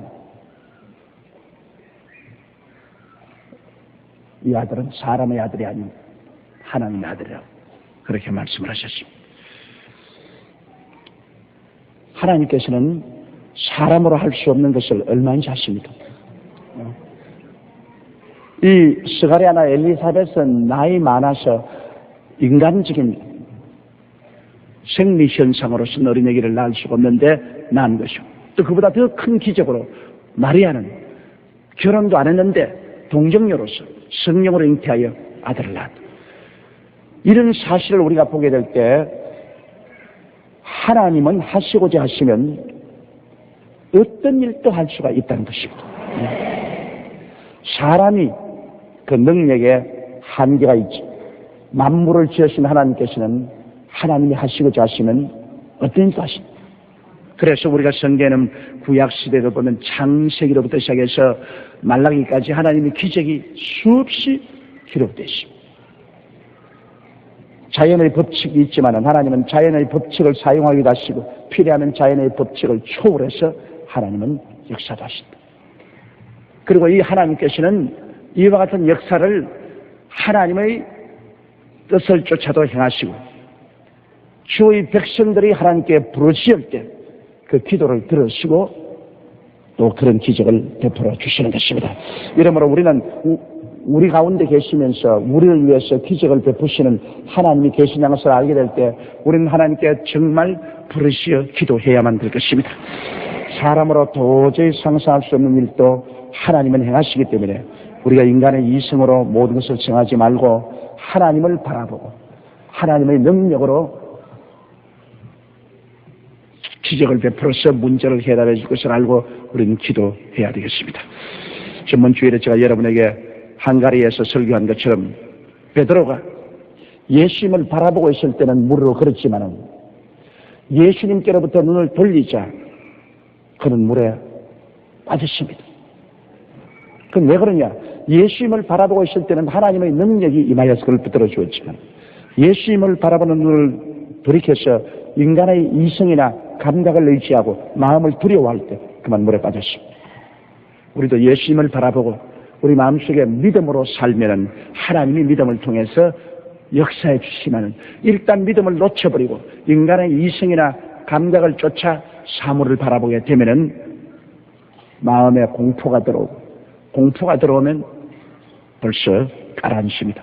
우리 마음속에 얼마나 확신과 평안이 있는가, 그래서 공포가 있는가, 이것이 마귀가 우리를 지배하는가, 하나님이 우리와 같이 계시는가, 그 판가름을 하는 것입니다. 하나님이 계시면 언제나 평안이 있습니다. 하나님은 평안입니다. 또 사랑함과 평안함이 마음속에 있습니다. 그러나 마귀가 오면 언제나 불안합니다. 언제나 마음이 불안하고 공포에 잡히게 되는 것입니다. 그러므로 무슨 일을 하든지 마음에 불안과 공포가 응합하면 마귀가 왔다는 것이 알아져. 그러나 하나님이 오시면 하나님은 크고 두려운 하나님이시지만은 하나님이 오시면 우리 믿는 자들에게는 평안과 확신을 허락하여 주시는 것입니다. 엘리사벳이 나이 늙어서 해산할 기한이 차서 아들을 낳았습니다.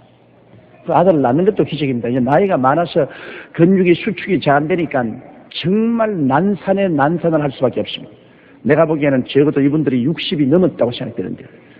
60이 넘은 할머니가 어린애기를 낳는다는 것은 난산에 난산이 될 수 있습니다. 그것도 첫 애기입니다.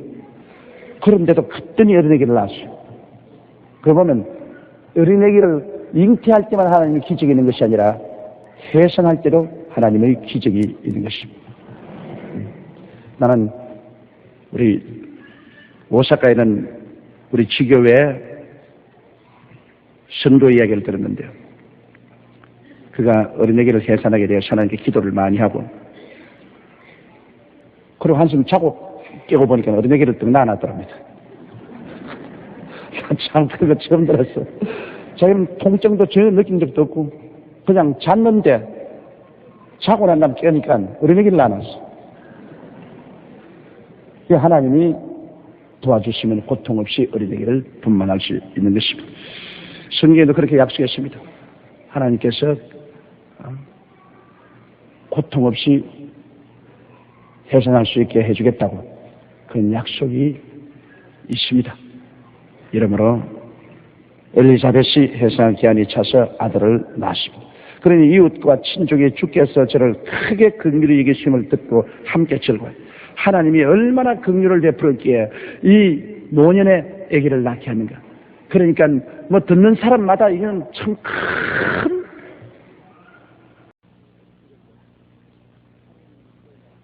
59절요.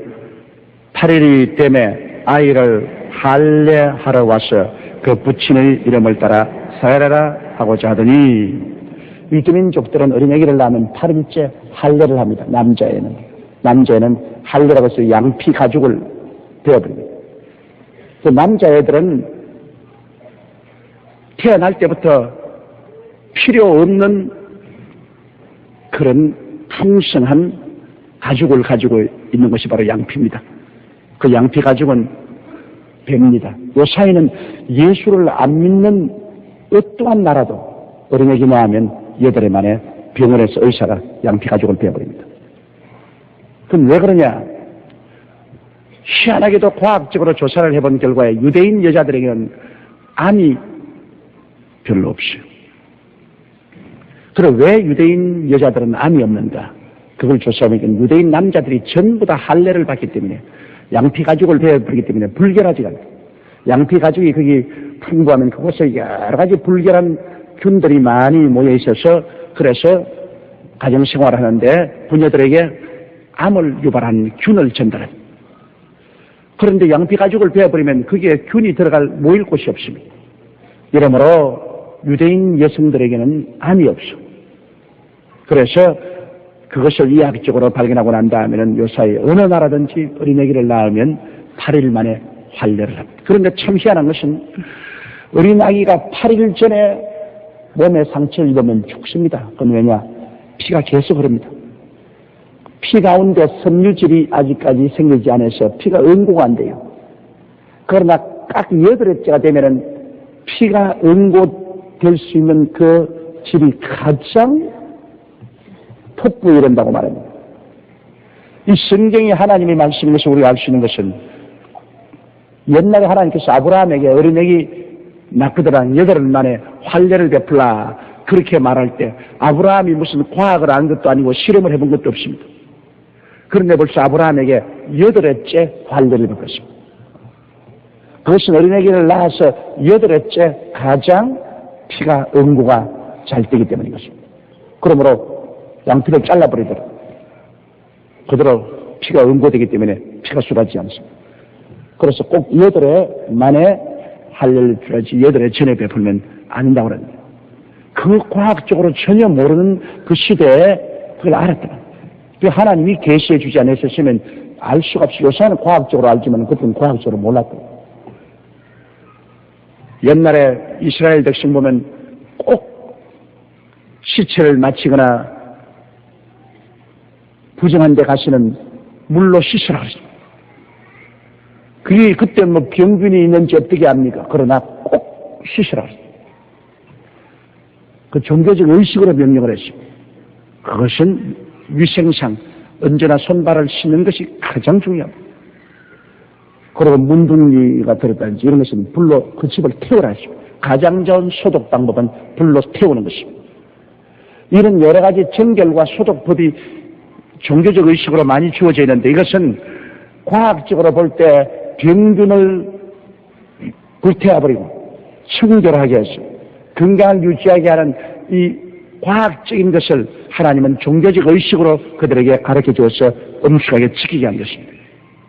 그래서 건강을 유지하고 행복하게 살 수 있도록 그렇게 만드는 것입니다. 여러분, 구약시대 먹지 말라는 동물이나 고기들은 요사이 보면 가장 콜레스테롤이 많은 겁니다. 비늘 없는 생선들, 병장어로부터 시작해서 비늘 없는 맥이나 이런 생선들 전부 요사이 보면 콜레스테롤이 많은 것입니다. 짐승도 쪽발이 갈라지지 않은 그런 짐승들, 이것은 콜레스테롤이 굉장히 많은 것입니다. 그게 구약에서 하나님께서 먹을 수 있는 고기와 먹지 못할 고기, 이것을 쫙 관련하는데 요사이 과학적으로 그것을 보면은 모두 다 그것이 먹음으로 사람들의 인체에 해가 오기 때문에 먹지 말라고 하나님이 교훈하신 것을 알 수가 있는 것입니다. 성경은 여러분 비과학적인 책이 아닙니다. 성경은 읽으면 읽을수록 지극히 과학적이고 하나님의 놀라운 지혜가 그 속에 있는 것을 우리가 깨달아 알 수가 있는 것입니다. 이래서 역시 요한도 낳자마자 8해 만에 할례를 하고 그 할례하는 날에 어린아이 이름을 짓는데 그 아버지 이름을 쫓아 사가랴라고 했더니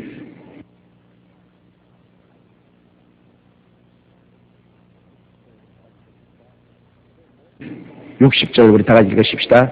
그 모친이 대답하여 가로되 아니라 요한이라 할 것이라 하매 61절요 저희가 가로되 내 친족 중에 이 이름으로 이름한 이가 없다 하고 그 다음 62절에요 그 부친께 형령하여 무엇으로 이름하려는가 물으니 63절요 제가 스판을 달라하여 그 이름을 요한이라 쓰매다 기 여기더라.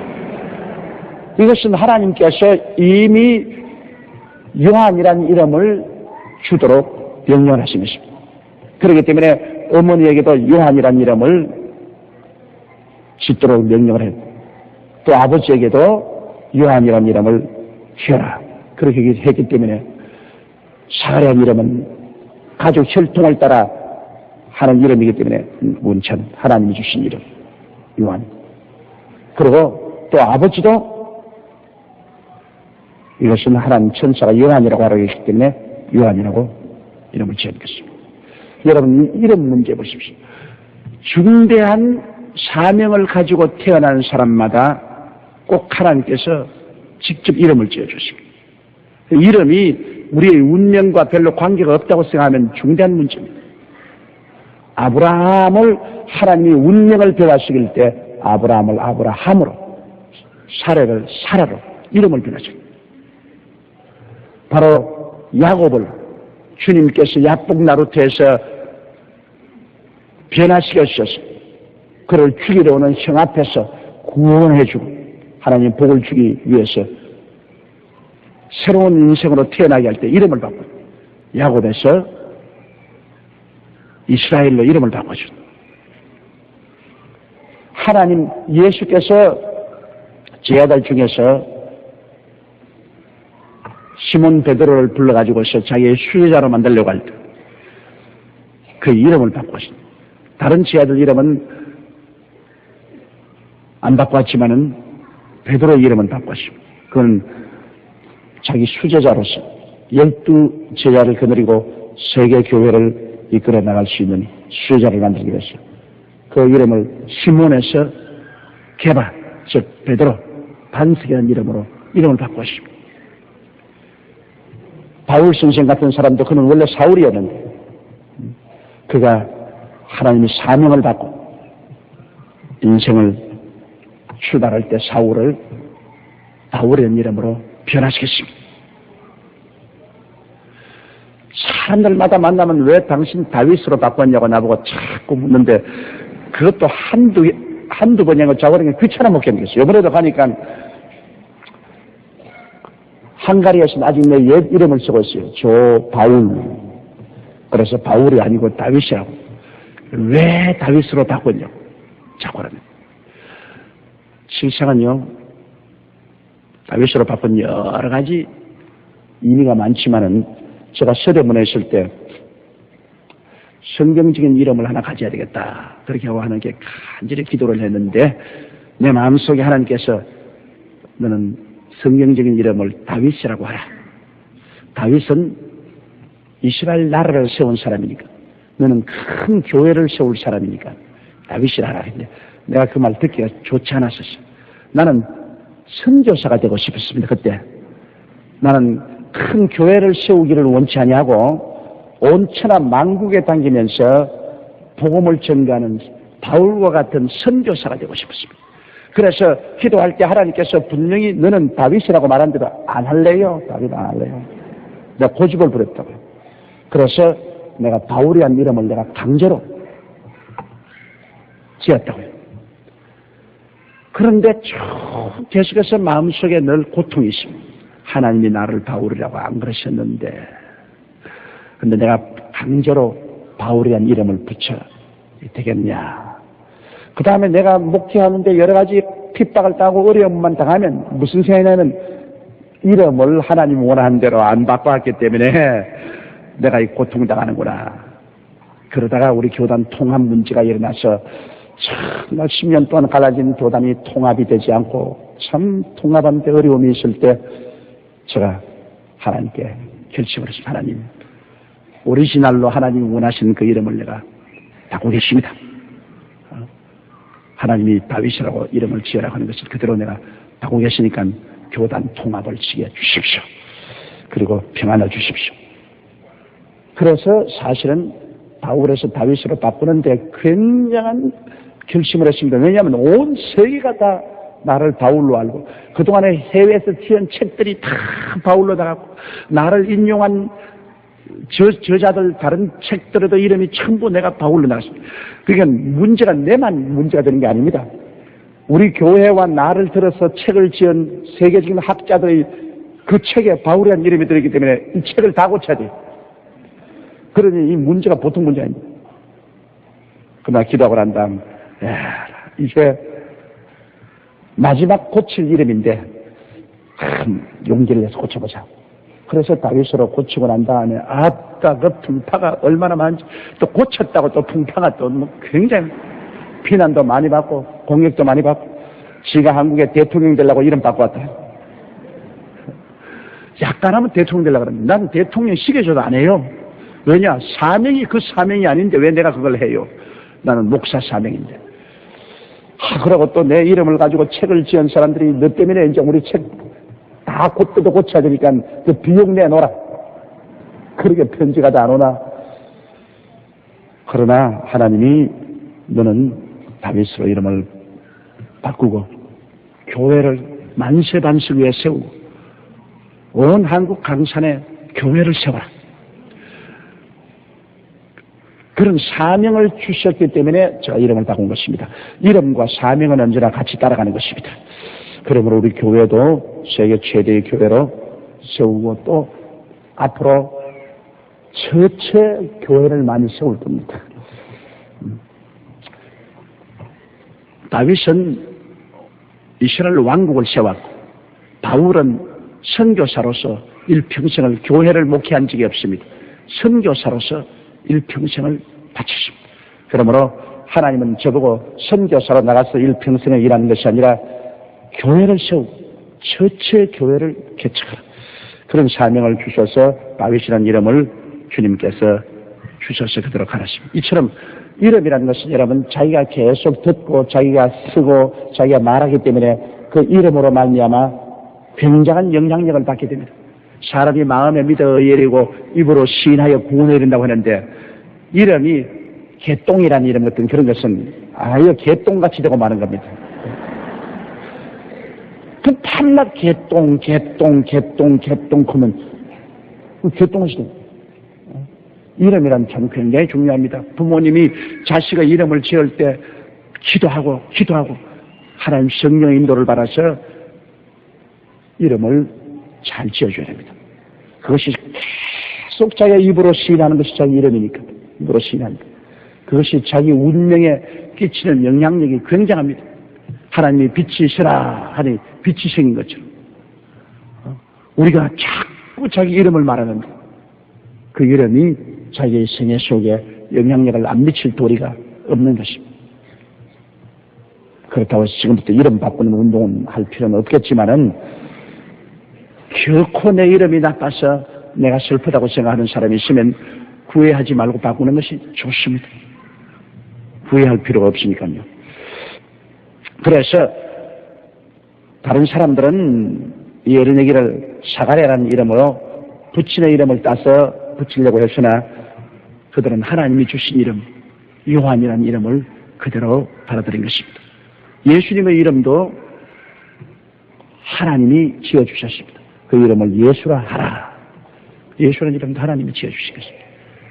사람이 지은 이름도 많지만은 성경에 하나님이 중대한 사명을 준 사람에게는 하나님이 직접 이름을 지어주셨다는 것을 우리가 알고 이름이라는 것은 그 인생의 운명과 사명에 굉장한 연관성이 있습니다.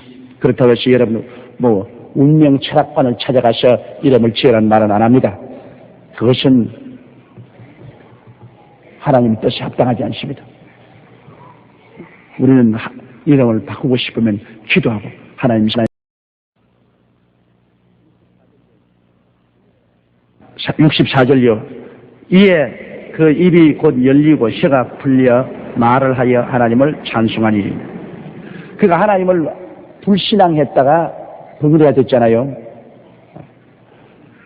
너희 아내가 잉태하여 아들을 낳을 것이라 할 때 사가랴가 하나님의 성소에서 하나님 씁니다가 믿지를 않았습니다. 어찌 그런 일이 있을 수가 있습니까? 우리 나이가 이미 늙어서 이제는 도저히 자녀를 생산할 수 없는데 어찌 그런 일이 있습니까? 그러니까 천사가 네가 하나님 말씀을 믿지 않냐으므로 그 일이 이루어질 때까지 덩어리가 되려고 했는데 사실은 이제 자식을 낳아서 이름을 붙이는 그날이 되니까 그 입이 열렸던 것입니다. 하나님을 불신앙하면은 덩어리가 되었습니다. 그리고 하나님이 이루어 놓으신 일을 이제 눈으로 보고 시인하게 될 때 입이 열렸던 것입니다.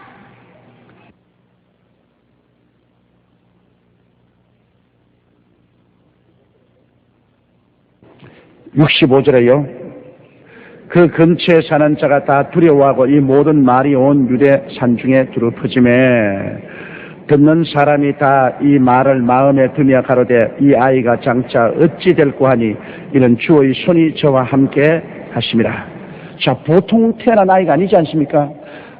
나이 늙어서 기적으로 잉태해서 태어났고 그리고 그것을 믿지 않은 아버지는 벙어리가 되어 있다가 1년 만에 어린아이 이름 지는 날에 입이 열렸고 그런 이야기가 사면에 퍼지니까 사람들이 다 굉장히 두려워하고 세상에 어떤 일이 생기려고 저런 어린애기가 태어납니까? 저 어린애기를 통해서 하나님이 무슨 일을 하실 것인가? 사람들은 두려워도 하고 신기하게 하기도 기이하게 느끼기도 했습니다. 사람들의 모든 관심이 그 어린아이가 집중되었습니다. 그 보통으로 태어났으면 집중이 안 되는데 보통이 아닌 너무 기적적으로 어린아이가 태어났기 때문에 그러므로 저 아이를 통해서 무슨 큰 일이 일어날 것이라 그런 하나님 사람들의 기대가 앞들어 차 있었습니다.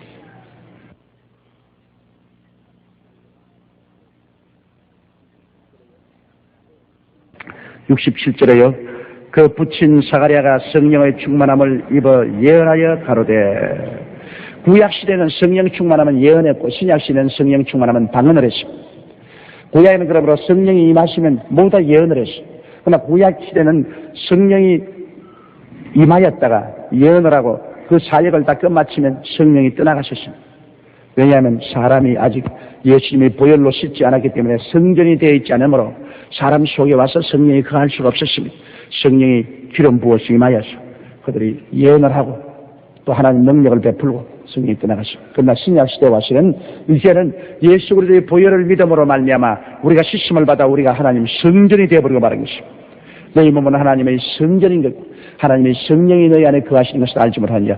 이제는 성령이 오셔서 떠나지 아니하고 우리 속에 거하여 계신 것입니다. 여러분 속에 다 성령이 와 계셔요. 여러분은 성령의 사람들인 것입니다. 육체의 사람이 아니라 성령의 사람이요, 여러분은 영적인 사람들인 것입니다. 그러므로 이제는 하나님의 성령이 와서 우리 속에 거하시고 또 성령 충만하면 성령의 은사가 나타나서 우리가 성령으로 방언을 말하는 것입니다.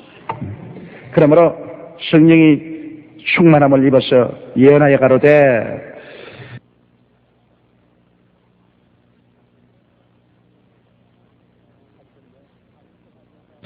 68절이요. 찬송하리로다 주 이스라엘의 하나님이여 그 백성을 돌아보사 속량하시며. 자, 이제는 감사를 드립니다. 이 성령 충만하면 대개 오늘 방언 말하는 것이 하나님을 찬송하는 찬송시라는 것을 제가 여러분께 말씀드렸습니다. 방언을 통역을 해보면 대개 방언을 한 사람이 하나님께 찬송을 드립니다. 하나님께 찬양의 시를 드립니다. 하나님은 이스라엘의 찬양 중에 거한다고 말했습니다. 하나님은 찬양을 지극히 기뻐하시는 것입니다. 원망과 불평하는 이스라엘 백성을 하나님께서 불뱀을 보낸지 해서 멸했지만은 찬양하는 백성들을 위해서는 하나님이 친히 구원을 베풀어 주신 것입니다. 이러므로 하나님은 찬양을 기뻐하십니다. 여기에 스가랴도 요한을 낳고 난 다음에 성령이 충만해서 하나님을 찬양했습니다. 찬송하리로다 주 이스라엘의 하나님이여 그 백성을 돌보아줘서 속량하십니다. 속량이라는 것은 뭐냐면 종을 값주고 도로 사서 해방시키는 것을 속량이라고 말하는 것입니다. 종으로 팔린 사람을 값을 주고 도로 사는 이 속량. 이스라엘 백성이 로마의 정치에 잡혀 있고 죄악에 잡혀 있었습니다. 그러나 이제 요한이 오고 그 뒤에 메시아가 오므로 이스라엘을 그들은 정치적으로 자유를 얻게 하고 독립을 하게 하고 구출해 줄 줄을 알았습니다. 그러나 실상은 예수 그리스도에 오시면 이스라엘을 정치적으로 해방시킨 것이 아니라 이스라엘과 및 온 세계 만민을 마귀의 속박에서, 죄악의 속박에서, 지옥의 속박에서 해방시켜 주신 것입니다. 예수님이 우리의 제물이 되셔서 우리를 마귀와 죄악과 멸망에서 값주고 사주신 것입니다.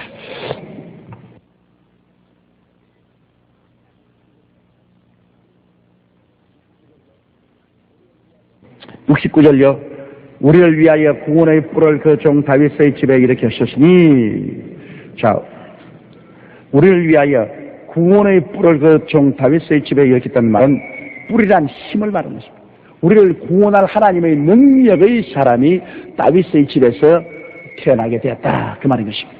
이것은 스가랴가 바로 예수 그리스도의 탄생을 축하하고 감사해서 한 말인 것입니다.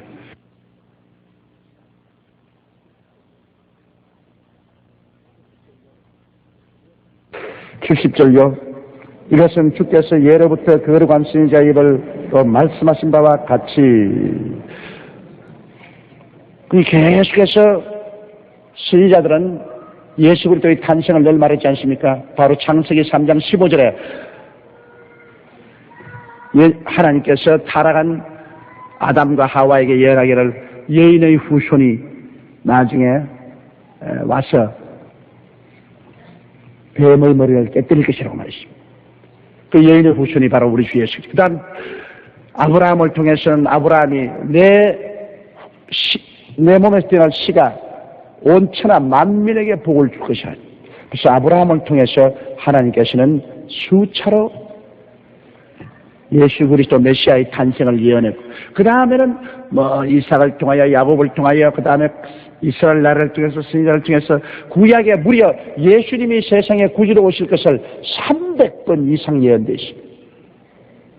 그처럼 그리스도의 강림하심이 우연히 온 것이 아니라 예언하고 예언해서 그래서 그것이 성취되어 이루어진 것입니다. 그렇기 때문에 이것은 주께서 예로부터 거룩한 선지자의 입으로 말씀하신 바와 같이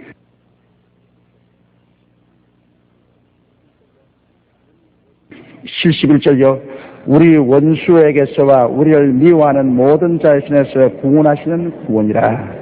이스라엘 백성은 늘 생각하기를 메시아가 오면은 당장 정치적인 해방과 자유를 줄 줄 알았습니다. 로마에서 해방시키고 독립시키고 그리고 한 정치적으로 국가가 잘 살게 될 것으로 그렇게 늘 짧게 해석을 했습니다. 그러나 실상은 우리 주 예수 그리스도 오신 것은 이스라엘을 정치적으로 해방시키려고 하는 것이 아니라 온 세계 만민을 영적으로 해방시키고 마귀에서 해방시키고 죄에서 해방시키고 그래서 영원한 생명을 얻게 하는 이런 목적으로 늘 하나님은 예언을 했었습니다. 사람들이 이해의 폭이 좁기 때문에 이스라엘 백성들은 메시아가 오시면 당장 이스라엘이 독립을 하고 이스라엘 나라가 이 땅에서 육신적으로 잘 살게 될 것을 기대했습니다. 예수님께서 오셔서 영혼을 구원하고 영원한 천국을 주시기 위해서 길을 예비하는 이것은 그들이 이해를 못했습니다. 그렇기 때문에 예수님이 오실 때는 막 불수를 타고 와가지고서 그리고 막 온 세계 나라를 정복하고 그리고 유대인을 세워줄 것이라는 이것을 늘 생각했지. 예수 그리스도께서 동정녀 마리아의 몸을 통해서 초라하게 태어나서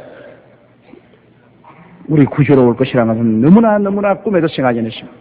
그러므로 예수 그리스도께서 그와 같은 고난의 종으로 오신다는 성경 말씀은 그들은 믿지 않았습니다. 예수 그리스도께서 만왕의 왕 만주의 주로 오는 것만 믿었습니다.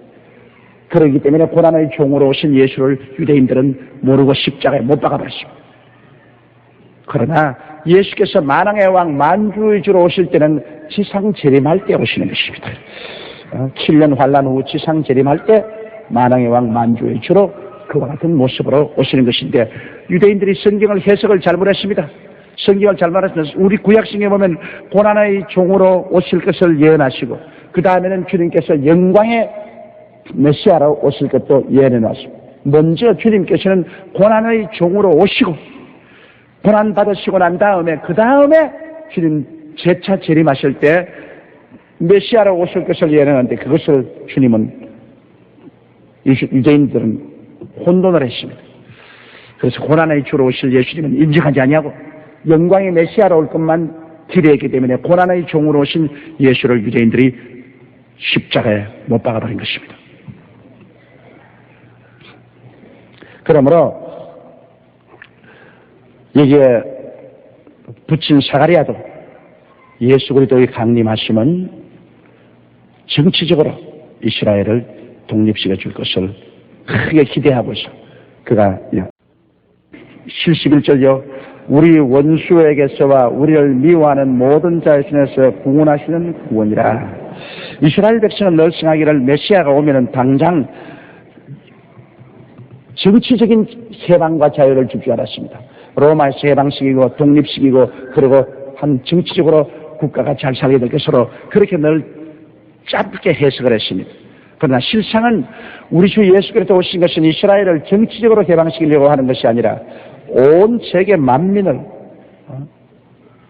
영적으로 해방시키고 마귀에서 해방시키고 죄에서 해방시키고 그래서 영원한 생명을 얻게 하는 이런 목적으로 늘 하나님은 예언을 했었습니다. 사람들이 이해의 폭이 좁기 때문에 이스라엘 백성들은 메시아가 오시면 당장 이스라엘이 독립을 하고 이스라엘 나라가 이 땅에서 육신적으로 잘 살게 될 것을 기대했습니다. 예수님께서 오셔서 영혼을 구원하고 영원한 천국을 주시기 위해서 길을 예비하는 이것은 그들이 이해를 못했습니다. 그렇기 때문에 예수님이 오실 때는 막 불수를 타고 와가지고서 그리고 막 온 세계 나라를 정복하고 그리고 유대인을 세워줄 것이라는 이것을 늘 생각했지. 예수 그리스도께서 동정녀 마리아의 몸을 통해서 초라하게 태어나서 우리 구주로 올 것이라는 것은 너무나 꿈에도 생각하지 않았습니다. 그러므로 예수 그리스도께서 그와 같은 고난의 종으로 오신다는 성경 말씀은 그들은 믿지 않았습니다. 예수 그리스도께서 만왕의 왕 만주의 주로 오는 것만 믿었습니다. 그렇기 때문에 고난의 종으로 오신 예수를 유대인들은 모르고 십자가에 못 박아버렸습니다. 그러나 예수께서 만왕의 왕 만주의 주로 오실 때는 지상 재림할 때 오시는 것입니다. 7년 환란 후 지상 재림할 때 만왕의 왕 만주의 주로 그와 같은 모습으로 오시는 것인데, 유대인들이 성경을 해석을 잘못했습니다. 성경을 잘못했습니다. 우리 구약성경에 보면 고난의 종으로 오실 것을 예언하시고, 그 다음에는 주님께서 영광의 메시아로 오실 것도 예언해 놨습니다. 먼저 주님께서는 고난의 종으로 오시고 고난 받으시고 난 다음에, 그 다음에 주님 재차 재림하실 때 메시아로 오실 것을 예언하는데, 그것을 주님은 유대인들은 혼돈을 했습니다. 그래서 고난의 주로 오실 예수님은 인정하지 아니하고 영광의 메시아로 올 것만 기대했기 때문에 고난의 종으로 오신 예수를 유대인들이 십자가에 못 박아버린 것입니다. 그러므로 여기에 붙인 사가랴도 예수 그리스도의 강림하심은 정치적으로 이스라엘을 독립시켜 줄 것을 크게 기대하고 있어 그가 이렇게 예언을 한 것입니다. 우리 원수에게서와 우리를 미워하는 모든 자의 손에서 구원하시는 구원이라.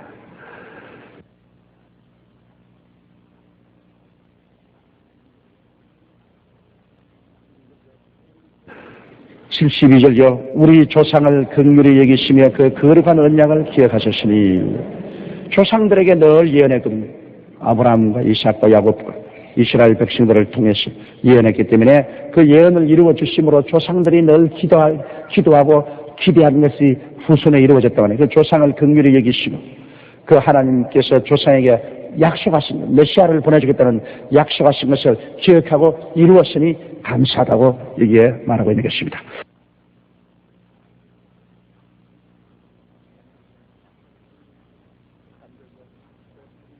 (73절요) 곧 우리 조상 아브라함에게 맹세하신 맹세라.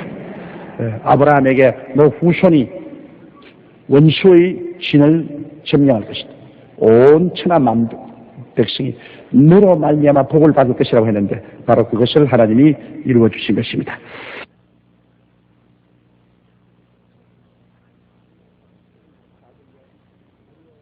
(74절요) 우리로 원수의 손에서 건지심을 입고 종신토록 주의 앞에서 성결과 의로 두려움이 없이 섬기게 하리라 하셨도다. 우리를 원수의 손에서 건져 있고, 원수의 손, 원수 마귀의 손에서 건져을 말하는 것입니다. 예수 그리스도의 보혈을 의지하면 원수 마귀의 손에서 우리를 건져낸 것입니다.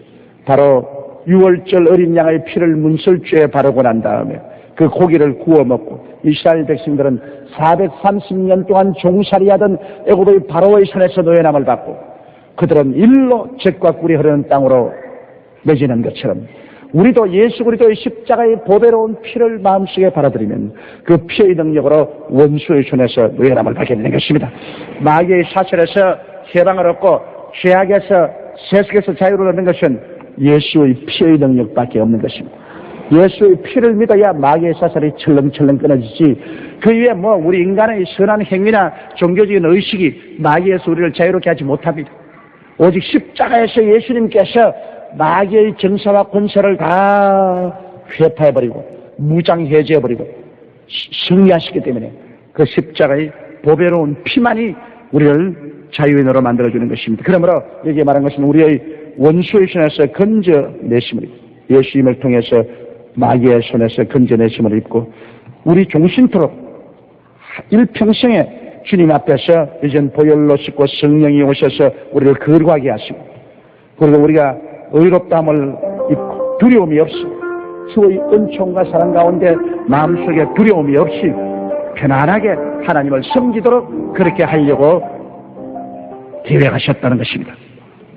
정말로 예수 그리스도의 십자가만이 우리를 원수 마귀에서 놓여나게 해주시고, 우리의 평생에 보혈로 늘 씻고 말씀으로 씻고 성령으로 씻습니다. 우리가 정결해야 되는 것은 보혈로 정결하게 되고, 말씀을 듣고 읽을 때 말씀으로 정결하게 되고, 기도할 때 성령으로 정결하게 되는 것입니다. 우리를 씻는 힘이 세 곳에 다 있습니다. 보혈도 우리를 씻고 말씀도 우리를 씻고 성령도 우리를 씻어내는 것입니다. 그래서 우리는 늘 우리 마음이 씻음을 받아서 성결하게 되고, 그리고 예수님을 힘입어서 우리는 의인이 되고, 용서받은 의인이 되고, 그리고 하나님이 우리와 같이 계심으로 두려움이 없이 하나님을 의지하고 평안한 가운데 하나님을 섬기면서 종신토록 살게 만들어 주시는 것입니다. 우리의 오늘 현실 생활이 이 세 가지가 늘 이루어지는 것입니다. 우리는 늘 성결함과 의로움과 마음의 평안함, 이 세 가지를 가지고 살아야 합니다. 우리가 성결하고 우리가 의로우면 마음에 편안한 것입니다. 우리가 죄를 지으면 마음이 불안하지만 용서받고 거룩하게 되고 의롭게 되고 되면 주님이 같이 계셔서 마음이 편안하게 되는 것입니다. 이 세상에 가장 귀한 것이 평안인 것입니다.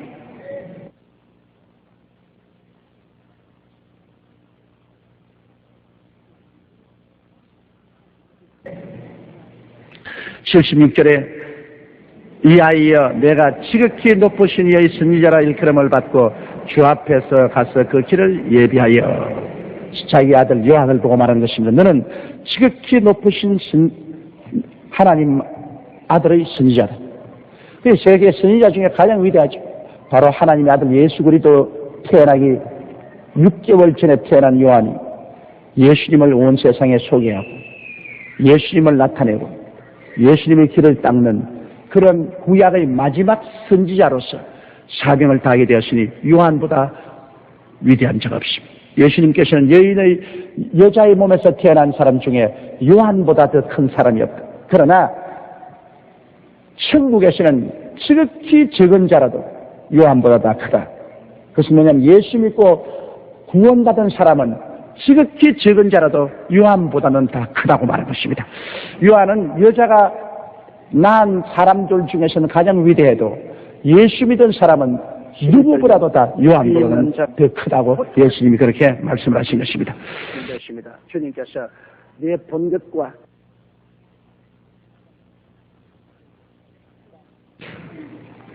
그 다음 77절요. 주의 백성에게 그 죄사함으로 말미암은 구원을 알게 하리니.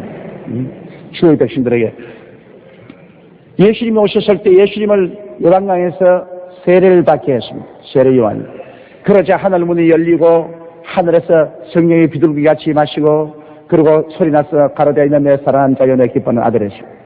모든 사람들이 요한을 선지자로 알고 요한 앞에 와서 세례를 받는데 요한이 예수님께 세례를 베풀고 성령이 임하시는 것을 보고 난 다음에 요한이 모든 사람에게 말했습니다. 이분이 바로 내 뒤에 오시나 나보다 크신 이로서 내가 그 신 노끈 풀기도 감당치 못한다고 하는 그분이다.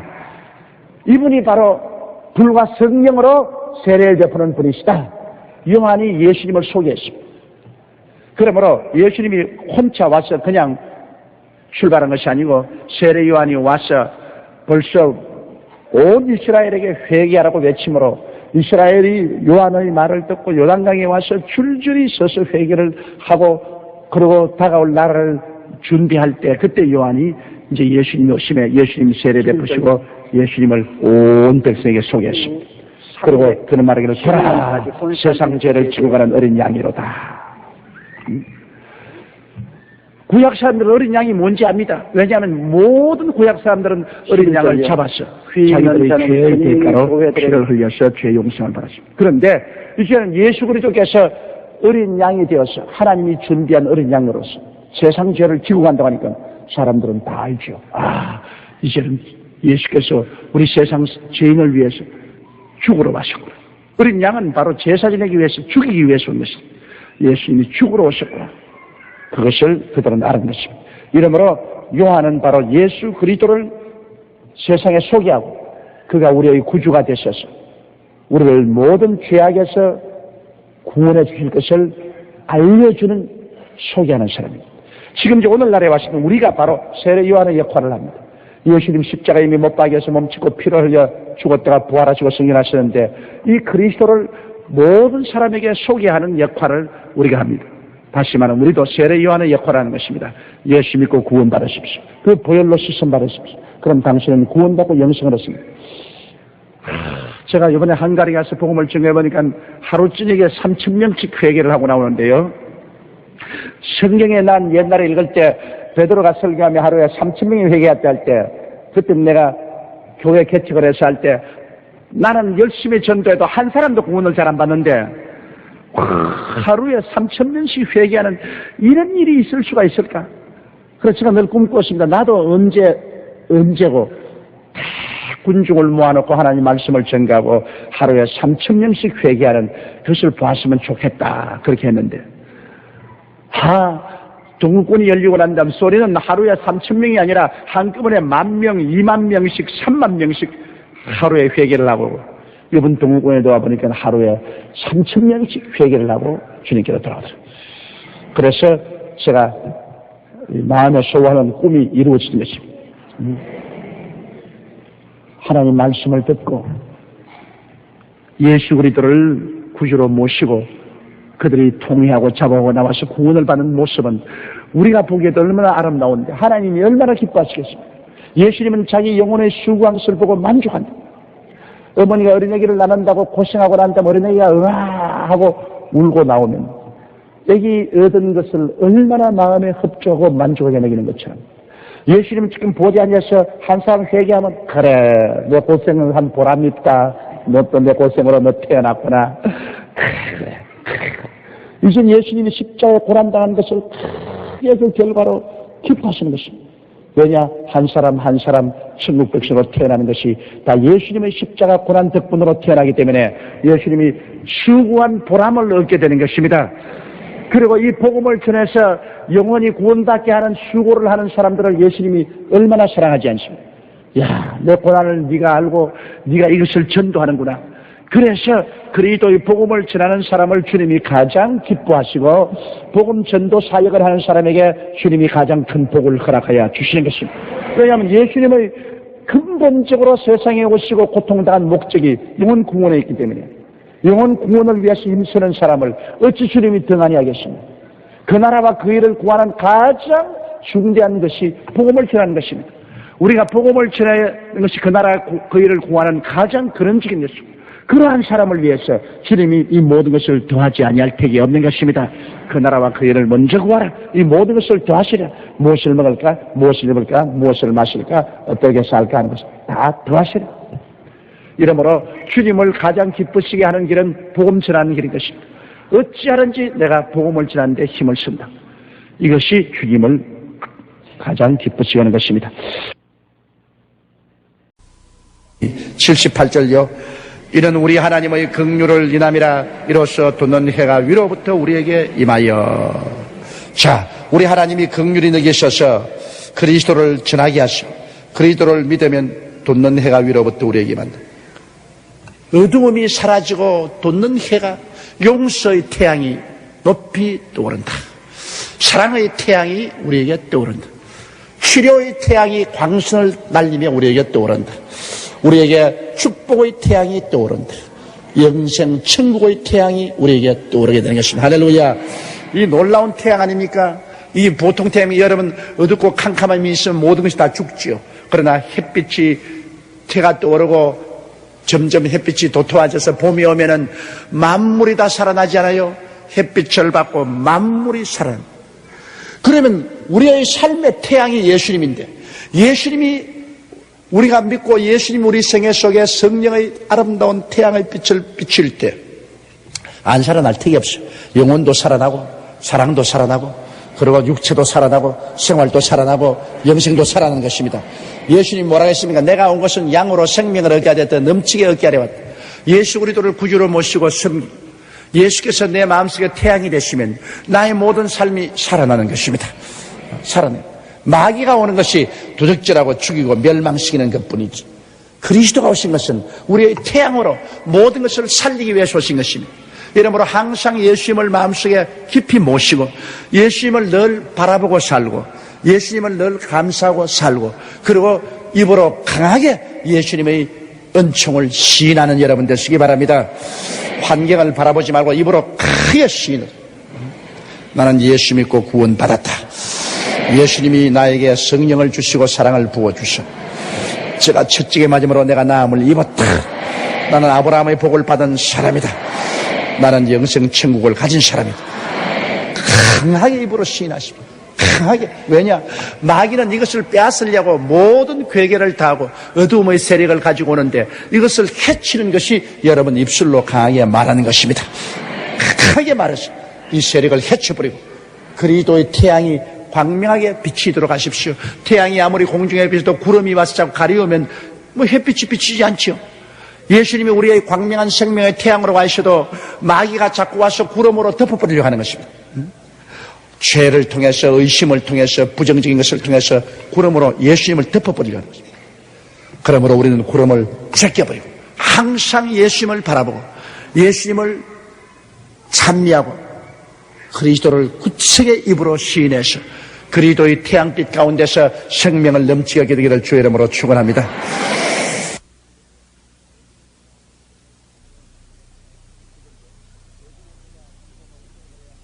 79절요. 어두움과 죽음의 그늘에 앉은 자에게 비추고 우리 발을 평강의 길로 인도하시리라. 보십시오. 어두움과 죽음의 그늘에 앉은 자에게 비추고. 어두움은 죽음을 가져옵니다. 캄캄한 어두움, 하나님 믿지 않고 태양인 예수를 믿지 않은 불신앙과 죄악과 마귀를 따라가는 그 어두움에는 죽음만 있어요. 영혼도 죽고 육체도 죽고 생활도 죽고 영혼이 죽는 죽음의 힘이 와서 서서히 죽음으로 사람을 파괴해가는 것입니다. 그러나 예수 그리스도 돋는 해가 우리에게 비추면 어두움과 죽음의 그늘에 앉은 자에게 환하게 비추어서 생명을 주고 우리 발을 평강의 길로 인도하시 우리의 삶을 편안하게 만들어 주는 것입니다. 영혼이 잘됨같이 범사에 잘되며 강건하고 생명을 얻되 넘치게 얻는 평강의 길로 이끌어 주시는 것입니다. 고난과 가시밭길에서 평강의 길로 이끌어 주시는 것입니다.